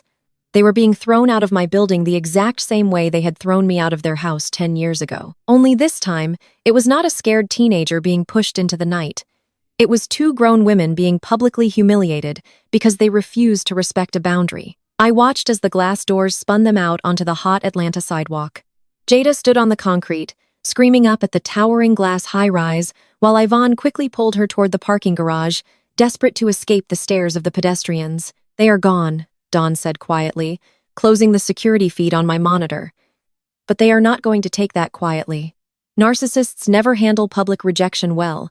He was completely right. The humiliation of being escorted out of my building was the match that lit the powder keg of Jada's envy. She could not touch me financially. She could not reach me physically, and she could not intimidate me emotionally. The only weapon she had left was her keyboard. Less than 2 hours after the lobby incident, my firm's digital listening software began flashing bright red alerts. Jada had retreated to her foreclosing mansion and unleashed the full, unhinged extent of her jealousy on the internet. She created dozens of anonymous accounts across multiple social media platforms and began a coordinated, aggressive cyber smear campaign against me. The notifications flooded my secondary monitor. Anonymous posts claiming that Atlanta's Iron Lady of Public Relations was actually a fraudulent homewrecker. Fake reviews on our business pages stating that I had stolen my initial seed money from my hardworking family. Fabricated stories sent to local gossip blogs claiming I slept with older executives to secure my contracts. She was throwing everything against the wall, hoping something would stick, hoping she could somehow taint the flawless professional reputation I had spent a decade building. Dion's jaw clenched as he read the incoming alerts, his hands balled into fists on the edge of my desk. "This is defamation. Aaliyah," he growled. "This crosses the line from family drama to corporate sabotage. Give me the word and I will unleash the legal team. We can subpoena the IP addresses, trace them directly back to Jada's router, and hit her with a lawsuit so heavy she will never see the sun again." I reached out and gently closed the laptop screen, severing the flow of toxic alerts. The urge to crush her right then and there was strong, but a good crisis manager never reacts on emotion. A crisis manager plays the long game. "We do absolutely nothing. Dion," I said, my voice calm and perfectly steady. He looked at me like I was crazy. "Aaliyah, she is trying to destroy your firm. She is actively trying to burn down your name. She is throwing a tantrum." I corrected him, standing up and smoothing the front of my suit. "She is screaming into the void because she has completely lost control. Let her post her anonymous lies. Let her exhaust her energy trying to tear me down online. It is the last pathetic gasp of a dying empire." I walked over to the whiteboard where our Friday timeline was meticulously mapped out in black marker. "If we sue her now, it gives her a victim narrative," I explained, tapping the board. "It gives her a distraction. Right now, Jada is so blindly focused on destroying me that she is completely ignoring the fact that her husband is pacing a hole in their floorboards. She is so obsessed with my money that she is not looking at her own bank accounts. She has no idea that the federal government is watching her every move." Dion slowly relaxed his fists, understanding the strategy. "You want her completely blindsided. I want her to feel untouchable right up until the handcuffs click," I said softly. "On Friday night, she is going to walk into that country club, believing she has successfully smeared my name. She is going to put on a diamond necklace bought with stolen pension funds, and she is going to smile for the cameras, thinking she is the smartest person in the room. We are going to let her have that illusion day on. We are going to let her climb to the very top of her imaginary pedestal, because the higher she climbs, the harder the fall is going to be." When I project Connor's federal indictment onto the wall of her reception, Dion smiled, a slow, dangerous expression of absolute professional respect. "The team is fully briefed," he said. "The press embargo lifts at exactly 6:15 on Friday. The FBI agents will secure the perimeter of the country club at 6:30. The arrest warrant is signed and sealed." "Good," I replied, looking out the window one last time. "Let them type their lies. Let them demand their family tax. They have exactly 48 hours left of freedom." The rest of the week moved with a quiet, terrifying efficiency. I ignored the barrage of fake online reviews and the continued desperate voicemails from my mother. I went to the gym. I drank my black coffee. I reviewed the federal press releases. And I slept soundly every single night. I felt no guilt about what was coming. They had built their own pea and handed me the match. All I had to do was stand back and watch the flames. The days leading up to the vow renewal felt like watching a slow-motion car crash from a perfectly safe distance. Jada's digital smear campaign began to aggressively burn itself out when she realized nobody in the corporate world cared about anonymous gossip blog posts. The high, net worth clients and Fortune 500 CEOs who retained our firm did not spend their time reading fake reviews written by a frantic suburban housewife. When the online attacks failed to produce any visible reaction from me, Jada grew increasingly unstable. She attempted to pivot her strategy by calling the main switchboard of our office building using fake names, trying to social engineer her way into getting my personal cell phone number or my home address. My security team simply routed all of her calls to a dead-end voicemail box specifically designed for corporate stalkers. She was entirely boxed out of my universe, and the lack of access was driving her into a state of absolute psychological terror. Yvonne took a different approach. Having failed to intimidate me with threats, she reverted to the classic manipulation tactic she had perfected over decades in the church pews. She left one final, agonizingly long voicemail on my secure line. Her voice was completely devoid of the sharp venom she had used in the lobby. Instead, she adopted a soft, trembling tone of a heartbroken martyr. She cried softly into the receiver, talking about forgiveness and family bonds. She quoted scripture about prodigal daughters returning home. She begged me to just send the $2 million as a loan, promising that God would bless my generosity. She claimed Marcus was having chest pains from the stress, and that I was the only one who could heal the family. I listened to the entire voicemail while sipping my morning coffee, feeling absolutely nothing but a cold clinical fascination with her pathology. She was not crying for me. She was crying because the bill collectors were calling, and her golden child's fake billionaire husband was out of options. The true depth of their desperation was finally revealed on Wednesday afternoon. Dion walked into my office carrying a fresh stack of encrypted documents from our forensic accounting team. Part of managing a federal financial crisis involved doing a deep dive into the target's secondary assets to anticipate how the media would spin the story. Our accountants had spent the last 48 hours tearing apart Connor's shell companies and personal liabilities. Dion did not say a word. He simply placed the top document on my desk and tapped his finger against a specific paragraph. I leaned forward and read the black text on the crisp white paper. It was a property deed and mortgage agreement. The address listed was the sprawling colonial house in Atlanta where I had grown up, the house where they had smashed my birthday cake, the house where they had thrown me out into the night. According to the federal traces, Yvonne and Marcus had not just drained their liquid retirement accounts to pay for Jada's ridiculous wedding. They had committed the ultimate financial sin. They had secretly taken out a massive second mortgage on their fully paid-off family home. They had leveraged the only piece of actual generational wealth they owned, and they had handed every single penny of that equity directly to Connor to invest in his fraudulent fund. I stared at the numbers on the page, feeling a chilling sense of absolute clarity. They had gambled their entire physical sanctuary on a smooth-talking white con artist because he represented the proximity to elite status that they craved more than oxygen. They had trusted him completely while treating their own flesh and blood like garbage. And because Connor was operating a textbook Ponzi scheme, that second mortgage money was already completely gone. ID had been spent on leased sports cars and expensive country club dinners and custom-tailored suits. The document showed that Yvonne and Marcus were currently 4 months behind on their new mortgage payments. The bank had already issued a formal notice of default. They were literally weeks away from having the house auctioned off on the courthouse steps. That was why Yvonne was crying on my voicemail. That was why Jada was screaming in my lobby. They were not just trying to save face. They were staring directly into the abyss of total homelessness. And they wanted the daughter. They discarded to serve as their financial life raft. I looked up at Dion, who was watching me carefully. He knew the significance of that address. "Buy the debt," I said, my voice perfectly steady. Dion raised an eyebrow. "You want to buy the house?" "I want my real estate holding company to quietly purchase the distressed debt from the bank," I clarified. "The bank is looking to offload the toxic asset before it goes to public auction. Buy the note, Dion. Pay whatever the bank is asking. By Friday morning, I want to be the sole legal owner of that property." Dion let out a low chuckle, shaking his head in profound respect. "You are cold, Aaliyah. Absolute ice. I will have the legal team execute the transfer immediately." By Thursday, Jada's social media presence had escalated into a manic, frantic display of fake wealth. She was posting dozens of updates an hour to her thousands of followers. She posted videos of the massive floral arrangements being delivered to the country club. She posted close-up photos of her expensive jewelry and her custom designer gown. She wrote long, agonizingly fake captions about how blessed she was to have a husband who treated her like a queen and parents who supported her dreams.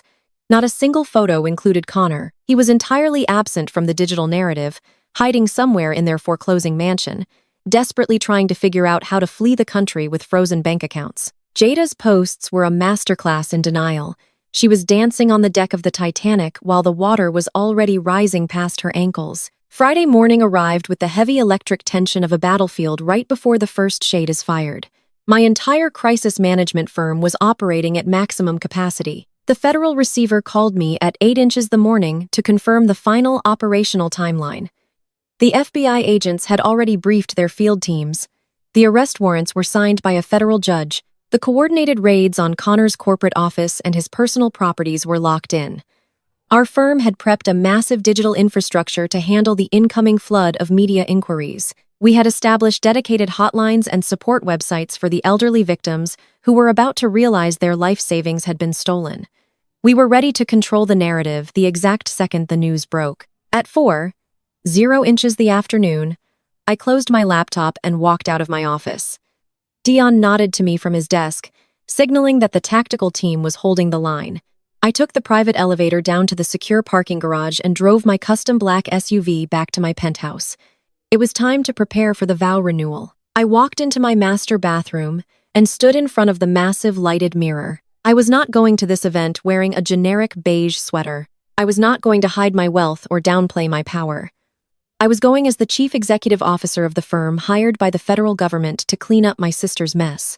I opened my closet and reached for a garment bag holding a dress I had custom commissioned weeks ago. I pulled the dress from the bag and laid it carefully on the bed. It was a breathtaking floor-length silk gown in a deep, rich shade of emerald green. It was the exact same color as the cheap fabric dress I had sewn for myself on my 19th birthday. The dress my mother had mocked before she threw my cake in the sink. But this gown was cut from flawless imported silk tailored to fit me like liquid armor and structured to project absolute intimidating authority. I'd featured sharp, clean lines and a dramatic sweeping silhouette that commanded attention. I spent an hour perfecting my appearance. I applied my makeup with ruthless precision, highlighting the sharp angles of my face. I pulled my hair back into a sleek, severe style that left nowhere to hide. I fastened a heavy, vintage gold necklace around my throat and slipped on a pair of sky-high designer heels that echoed sharply against the hardwood floor. I looked in the mirror and saw exactly what I had built over the last 10 years. I saw a woman who could not be broken. I saw the Iron Lady of Atlanta at exactly 6. My private secure phone buzzed. It was a text from Dion. The FBI teams are in position. The perimeter at the country club is secure. The press embargo lifts in exactly 15 minutes. The tactical car is waiting for you downstairs. I picked up my small black clutch, which contained nothing but my phone and a folded legal document. I took the elevator down to the lobby, where Dion was waiting beside a massive armored tactical SUV, driven by our head of security. Dion was wearing a sharp black suit, his earpiece blinking with live updates from the federal agents on the ground. He took one look at my emerald green gown and let out a low whistle of approval. "They are not going to know what hit them," he said, opening the heavy armored door for me. I climbed into the back of the SUV, the leather seats cool against my skin. Dion slid in beside me, tapping his tablet as the driver pulled smoothly out into the Atlanta evening traffic. The sun was just beginning to set, casting long golden shadows across the city streets. The drive to the luxury country club took 20 minutes. The entire ride was silent, save for the quiet static of Dion's earpiece. I felt an overwhelming sense of profound peace.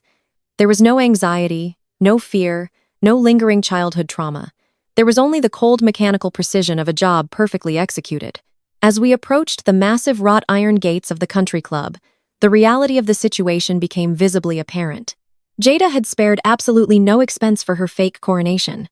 Expensive luxury cars lined the manicured driveway and valets in crisp uniforms were rushing to open doors for the wealthy elite of the city. The church congregation, the sorority sisters, and the local socialites were all filtering into the grand ballroom, completely unaware that they were walking straight into a federal crime scene. Our driver bypassed the main valet line and pulled the armored SUV directly up to the side entrance reserved for VIP guests and event staff. Two men in dark suits with federal badges clipped to their belts stepped out of the shadows and nodded to Dion, confirming that the perimeter was completely locked down. No one was leaving this party until the FBI got exactly what they came for. "It is time," Dion said, his voice low and serious. The media alerts just went live across all national financial networks. Connor Hayes is officially a wanted fugitive, and the agents are moving into the ballroom right now. I took a slow, deep breath, smoothing the flawless silk of my emerald green gown. I stepped out of the armored vehicle, my designer heels hitting the pavement with a sharp, definitive click. I looked up at the towering country club, listening to the faint sound of the string quartet drifting out from the ballroom windows. My family was in there, basking in the glow of stolen money, believing they had successfully rewritten history. They were about to learn that you cannot outrun the truth. I walked toward the heavy wooden doors of the venue, Dion falling into step right beside me, ready to burn their beautiful fake world to the ground. The heavy wooden doors swung inward, yielding to the pressure of the federal agents flanking us, and the immediate sensory assault of the grand ballroom was staggering. Jada had transformed the exclusive country club into a gaudy monument to her own vanity and a desperate camouflage for her collapsing reality. Thousands of imported white orchids cascaded from the ceiling in massive suspended installations that must have cost a small fortune. A 10-tier wedding cake adorned with edible gold leaf and spun sugar flowers stood on a raised platform in the center of the room, commanding attention. White staff in crisp white tuxedos circulated smoothly through the crowd, carrying silver trays loaded with expensive vintage champagne and beluga caviar. The sheer financial waste was nauseating, especially knowing with absolute certainty that every single orchid, every drop of champagne, and every hour of labor was paid for by the drained retirement accounts of the elderly church members who were currently sipping their drinks in the crowd, completely oblivious to their ruin. I stepped into the ballroom, and the effect was instantaneous. It started at the perimeter of the room. The guests standing near the entrance turned to look at the new arrivals, anticipating latecomers. Their eyes swept over the federal agents, standing imposing and silent in their dark suits, then moved over Dion in his razor-sharp charcoal tailoring, and finally landed directly on me. The emerald green silk of my custom gown caught the ambient light of the crystal chandeliers, shimmering like liquid glass with every deliberate step I took. I did not shrink back into the shadows. I did not lower my eyes or cross my arms defensively like the frightened 19-year-old girl they all remembered. I kept my chin raised and my posture absolutely rigid, projecting the exact intimidating corporate authority that regularly commanded Fortune 500 boardrooms and silenced panicked executives. The Whisper Network ignited immediately, tearing through the room like a brush fire. These were Atlanta socialites, wealthy corporate executives, and gossiping church members who thrived on scandal and status. They did not see the pathetic, struggling younger sister that Yvonne and Jada had spent 10 long years describing in their pitying church testimonies. Several of the corporate guests recognized me instantly from the recent cover of Elite Business Quarterly. I could hear the sharp, sudden intakes of breath and the urgent murmurs passing rapidly from table to table. "That is Aaliyah. That is the crisis manager. The Iron Lady is here." The murmur swelled into a low, buzzing wave of confusion and awe that rippled across the massive ballroom, effectively silencing the expensive string quartet playing softly in the corner. My eyes scanned the room with cold, clinical precision, mapping out my primary targets. I spotted Marcus and Yvonne standing near a massive swan ice sculpture trying to project an air of old money elegance. Yvonne was wearing a ridiculously ostentatious silver sequined gown holding a delicate champagne flute. When she saw me walking through the main doors, her jaw literally dropped open. The crystal glass in her hand tilted dangerously, spilling expensive champagne directly onto the polished hardwood floor. She looked absolutely terrified. Marcus grabbed her arm, his own face draining of all color until he looked sick. They had expected me to show up in cheap off-the-rat clothes, begging for an entry-level job or asking for their forgiveness. They had convinced themselves I would arrive broken.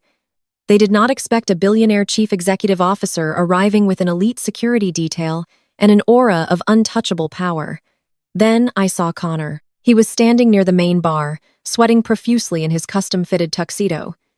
He was downing a heavy glass of neat scotch, looking exactly like a cornered animal, realizing the trap had snapped shut when his eyes locked onto mine, and then immediately shifted to the stoic federal agent standing guard at every single exit. The remaining false bravado completely evaporated from his body. He knew a man who runs a multi-million-dollar Ponzi scheme knows exactly what a coordinated federal raid looks like when it walks into a room. He took a panicked step backward, looking frantically for a side door or a kitchen exit. But the perimeter was already flawlessly secured by the FBI. There was nowhere left to run. But the most visceral and immediate reaction belonged to my sister Jada. She was standing near the center stage, wearing a blindingly white designer gown covered in Swarovski crystals that looked more like a royal coronation dress than a simple vow renewal outfit. She was surrounded by her former sorority sisters, soaking up their endless adoration and praise when the room went uncomfortably quiet and the dense crowd physically parted to let me through. Jada turned around to see what was stealing her attention. The absolute fury that twisted her perfectly contoured face was a masterpiece of deep narcissistic injury. I had effortlessly stolen her spotlight simply by walking into the room on the one night she had bankrupted her entire family to secure it. Jada could not handle the rapid shift in power dynamics. She could not stand that the entire room was suddenly looking at the sister she deeply despised and constantly belittled. Her survival instinct kicked in, taking the form of desperate, toxic manipulation. She hiked up the heavy beaded skirts of her white gown and practically ran up the carpeted stairs to the main stage. She grabbed the microphone from the stand, her knuckles turning white, her fake diamond rings flashing aggressively under the stage lights. She tapped the microphone, producing a loud, sharp feedback whine that made the wealthy guests WS and cover their ears. "Thank you all for being here tonight." Jada announced, her voice overly loud and trembling with forced artificial sweetness. She plastered on a fake saintly smile, projecting her voice across the dead silent ballroom, attempting to wrestle back the narrative. "Tonight is about celebrating profound love and massive success, and the beautiful, endless blessings God has bestowed upon my incredible husband Connor and me. But tonight is also about family." She paused, letting the silence stretch out, pointing her manicured finger directly at me as I stood in the center aisle. "As many of you know, my younger sister Aya has struggled deeply in her life. She lost her way many years ago. She dropped out of school. She isolated herself from our loving family, and she has carried a lot of dark, heavy bitterness in her heart." I stopped walking, standing perfectly still in the center of the ballroom, surrounded by staring guests. Dion stepped up right behind me, his presence a solid, unwavering wall of professional support. The sheer, unadulterated audacity of Jeda's speech was breathtaking to witness. Even now, surrounded by the very people her husband was actively robbing blind, she was trying to use me as a prop to elevate her own fake morality and secure her position as the gracious, forgiving golden child. "We have prayed for her endlessly." Jada continued, her voice dripping with fake pity and heavy condescension. "My parents have cried tears of bitter sorrow for her terrible life choices. But God is always good. And tonight she finally found the courage to swallow her pride, show up, and witness what a real, successful, blessed family looks like. So I want everyone here to just take a brief moment to pray for my troubled sister. Let us pray that seeing our beautiful, luxurious life tonight will finally inspire her to get the psychiatric help she so desperately needs and turn her sad little life around." The church members in the crowd murmured, polite, confused agreements, bowing their heads slightly. But the corporate executives who recognized me were staring at Jada like she had entirely lost her mind. They were watching a woman commit absolute professional and social suicide on a live microphone in front of the entire Atlanta elite. I did not yell back at her. I did not react with visible anger. I did not give her the satisfaction of an emotional, dramatic outburst that she could use to prove I was unstable.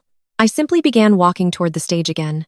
My designer heels clicked rhythmically against the polished marble floor, a slow, deliberate cadence that sounded exactly like the ticking of a final countdown clock. The crowd physically parted for me, giving me a wide, clear path to the elevated stage. I kept my eyes locked directly onto Jada's face, watching the fake, saintly smile slowly begin to falter and crack as I approached with terrifying calm. As I walked, Dion raised his wrist to his mouth and spoke quietly into his hidden communication device. "Execute the override," he commanded softly. At the back of the massive ballroom, our elite technical team, who had quietly infiltrated the venue staff earlier that afternoon, moved into their final positions in the audiovisual booth. They seamlessly disconnected the country club's main media feed and linked the massive overhead projector directly to the highly secure encrypted server back at our crisis management firm. I reached the bottom of the stage stairs. Jada was standing behind the clear acrylic podium, her hand gripping the microphone so tightly it trembled. She tried to maintain her smug, superior expression, looking down her nose at me, but her eyes were darting nervously, taking in the immaculate custom tailoring of my emerald gown and the heavy vintage gold resting perfectly against my collarbone. She recognized real unbared wealth when she saw it, and the intense cognitive dissonance was completely breaking her brain. I walked up the carpeted stairs, my movements fluid, unhurried, and entirely in control. Jada mistakenly thought I was coming up to accept her fake public pity. She held out her free hand, preparing to pull me into a staged theatrical hug for the cameras. Her hired photographer was eagerly pointing at us. "Aaliyah, I am so glad you finally came to your senses, Jada whispered, her voice dropping low enough that only I could hear the pure venom beneath the sweet tone. Just stand here and look grateful. Do not ruin my night or I will make you regret it. I did not take her outstretched hand.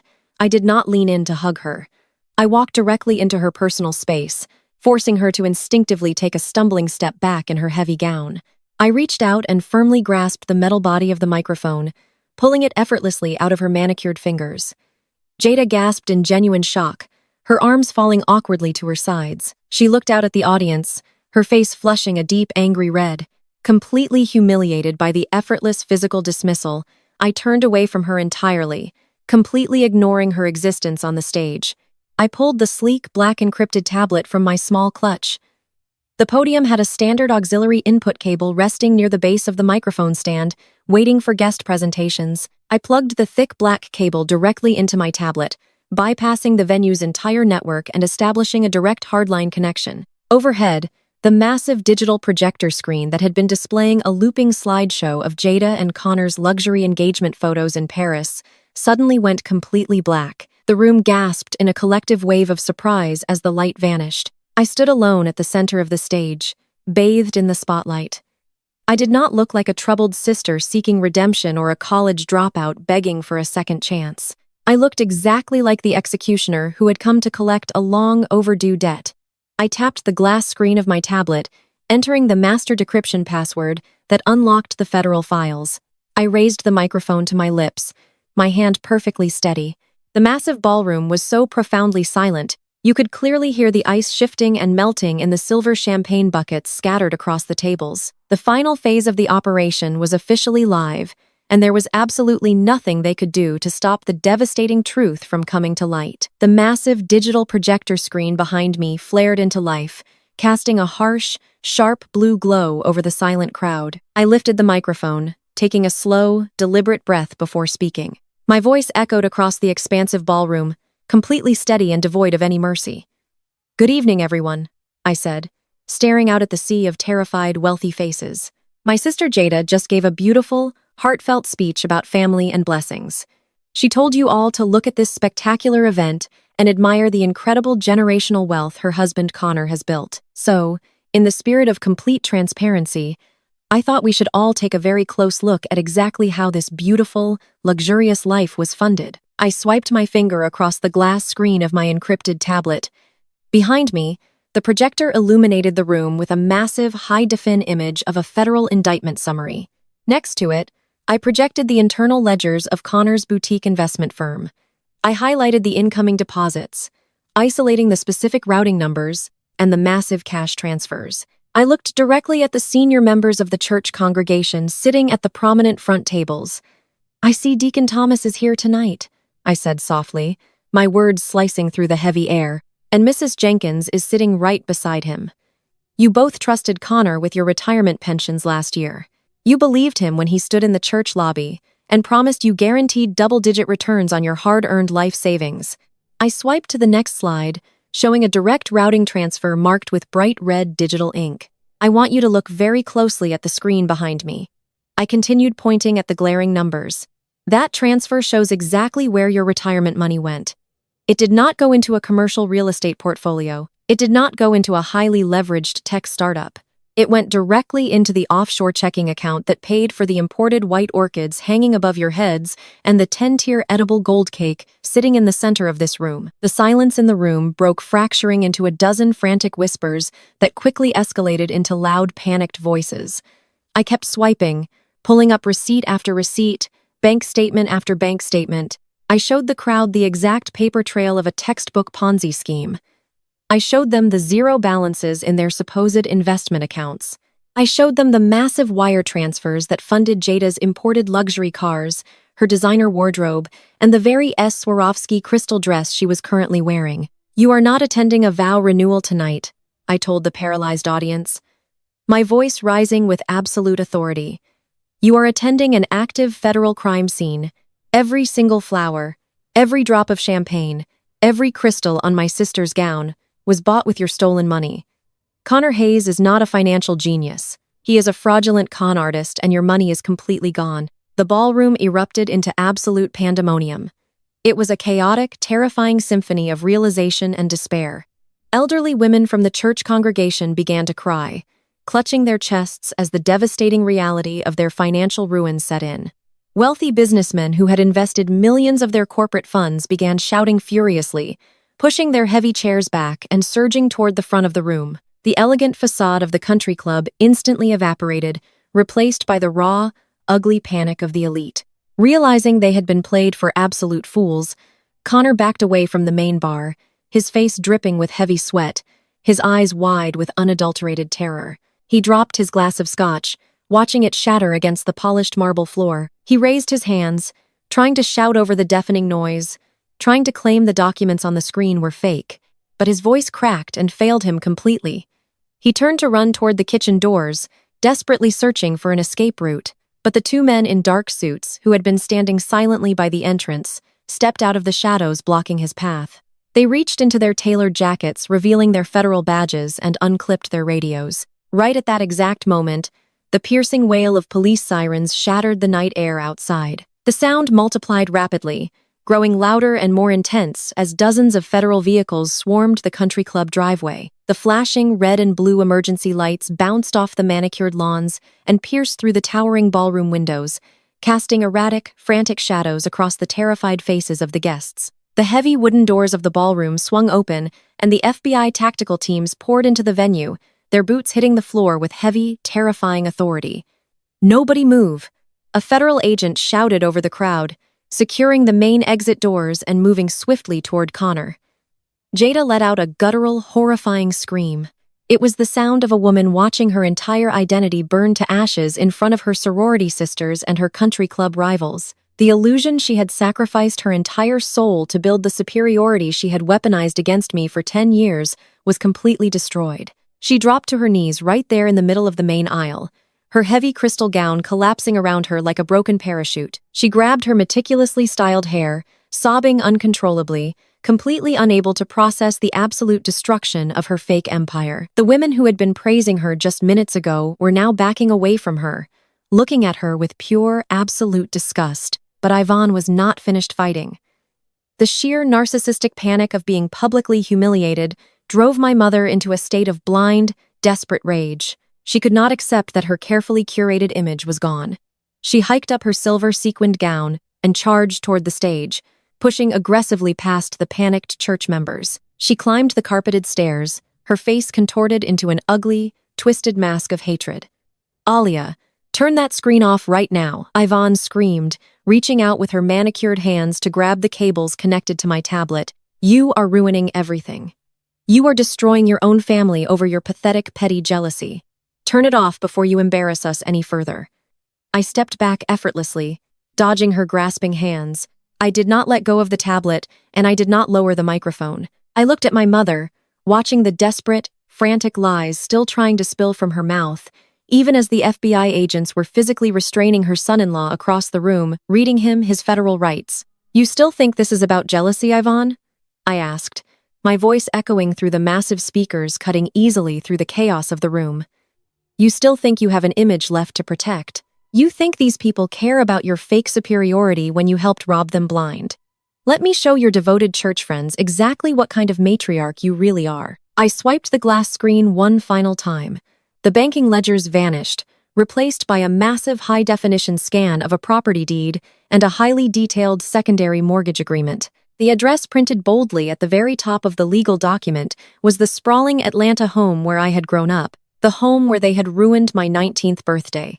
I pointed up at the massive screen behind me. "Ladies and gentlemen," I said, addressing the devastated church congregation who are now watching my mother with growing revulsion. "Yvonne and Marcus have spent the last 10 years bragging about their incredible wealth and their flawless family. They stood in your church pews and smiled in your faces while asking you to trust Connor with your life savings. But what they did not tell you is that they were so utterly desperate to maintain the illusion of their wealthy son-in-law that they secretly mortgaged their fully paid-off family home to fund his failing Ponzi scheme." The crowd gasped, a fresh wave of shock rippling through the room. I highlighted the specific signature lines on the screen, drawing their eyes to my parents' names.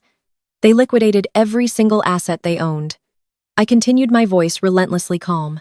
They drained their retirement accounts. They took a massive predatory loan against their own home, and they handed every last penny of it directly to a white-collar criminal just to pay for this ridiculous party tonight. And because Connor's offshore accounts are now completely frozen by the federal government, my parents have absolutely nothing left. I tapped the screen, bringing up the final piece of evidence. They are 4 months behind on their secret mortgage payments, and the bank issued a formal notice of default last week. They are not the elite socialites they pretended to be.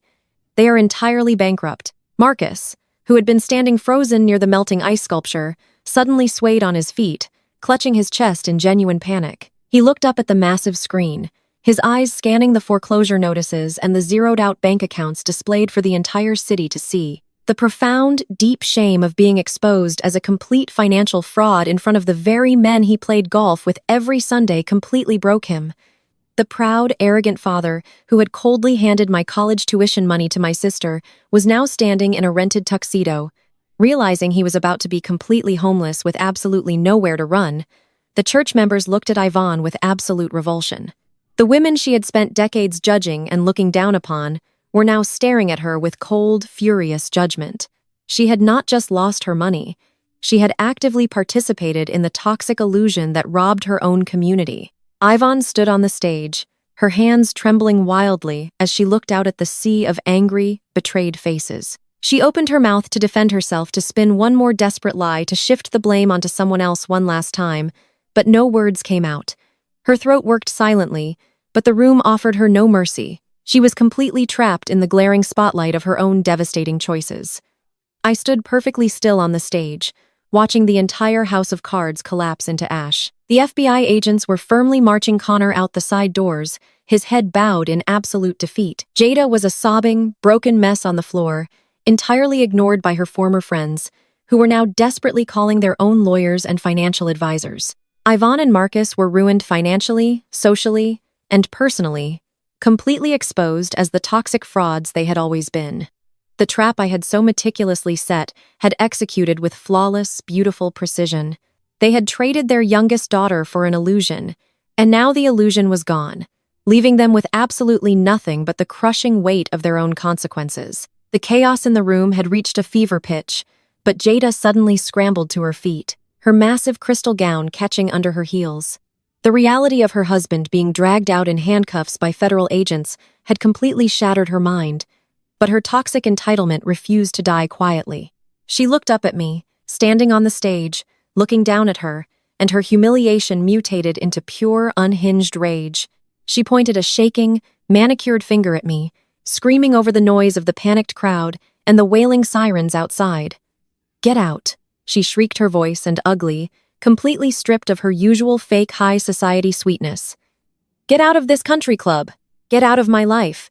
You think you won because you ruined my vow renewal, but you are absolutely nothing. Connor will fix this. We have lawyers. We have our mansion. You will never step foot on my property again. I will have you arrested for trespassing if you ever come near my house." "Aaliyah." I did not blink. I did not flinch at her desperate screaming. I simply looked down at the encrypted tablet in my hand and tapped the glass screen one final time. The massive digital projector behind me shifted from the second mortgage documents of our parents' home to a brand new high-define display. The crisp black text of a legal real estate transfer illuminated the entire ballroom, casting a cold shadow over the melting ice sculptures and the ruined floral arrangements. I leaned into the microphone, my voice slicing effortlessly through Jada's hysterical ranting and the chaotic murmurs of the betrayed church congregation. "You do not have a house, Jada," I said, my tone echoing with calm, absolute authority. The document on the screen behind me is a formal notice of foreclosure mixed with a public auction receipt. I directed the attention of the remaining silent crowd to the specific details on the screen.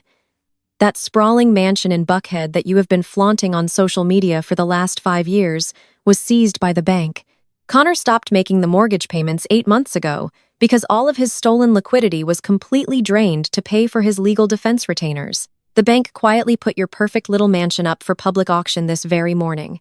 Jada stared at the massive screen, her mouth opening and closing soundlessly as her brain tried to process the sheer mathematical impossibility of her situation.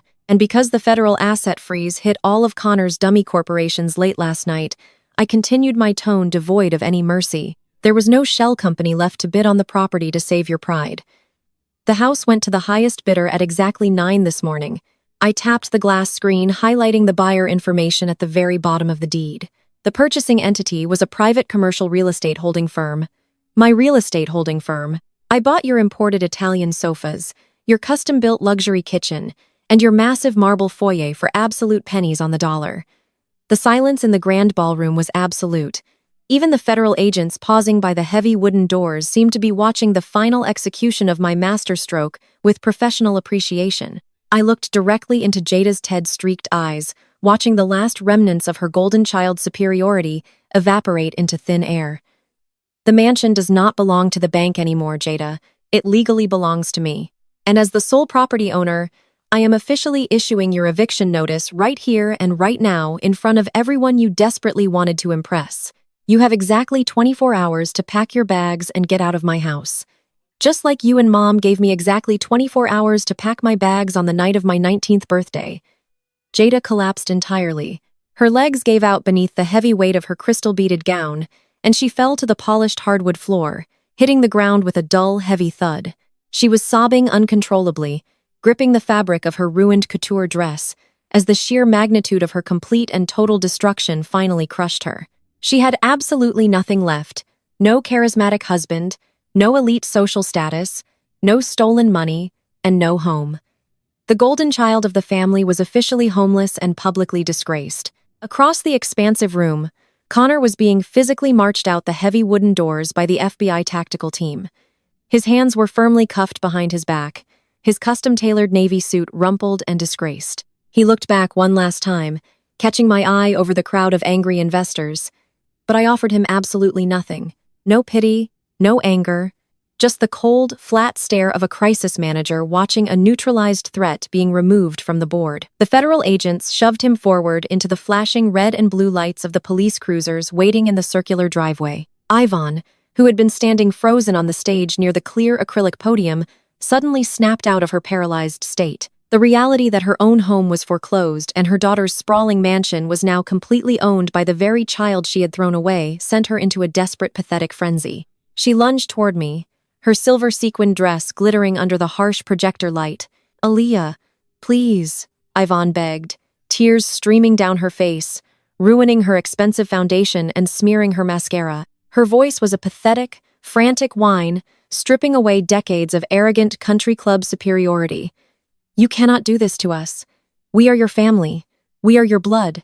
Your father is sick. We have nowhere to go and no money to start over. Please, baby. Please, just help us out. You have so much wealth now. You can save the house. You can hire the best defense lawyers for Connor. We will do whatever you want. We will apologize for everything we ever did wrong. Just do not leave us like this to suffer." I looked at my mother, watching her trembling hands reach out desperately, trying to grab the flawless fabric of my emerald green gown. Dion took a quick protective step forward, ready to physically intervene, but I held up my hand, stopping him. I did not need his protection from her anymore.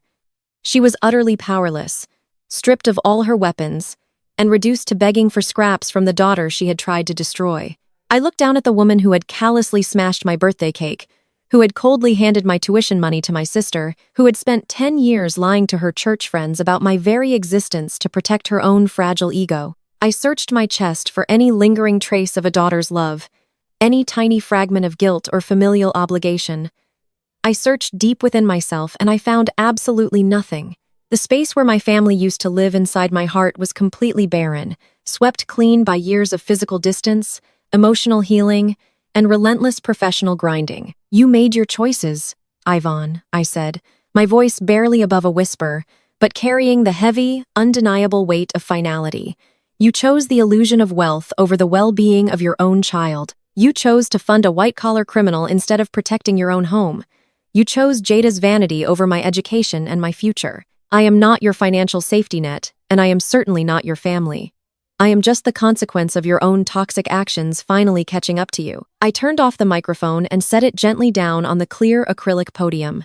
I disconnected my encrypted tablet from the audio-visual cables, pulling the cord free, and slipped it smoothly back into my small black clutch. The massive projection screen behind me went completely dark, plunging the stage back into the normal, dim, ambient lighting of the ruined reception. I did not look back at my mother as she dropped to her knees beside Jada, weeping loudly on the stage floor. I did not look at my father, who was sitting slumped in a velvet chair, holding his head in his hands, an utterly broken and bankrupt man. I walked down the carpeted stairs of the stage, my designer heels clicking against the floor with the exact same steady, rhythmic cadence I had arrived with.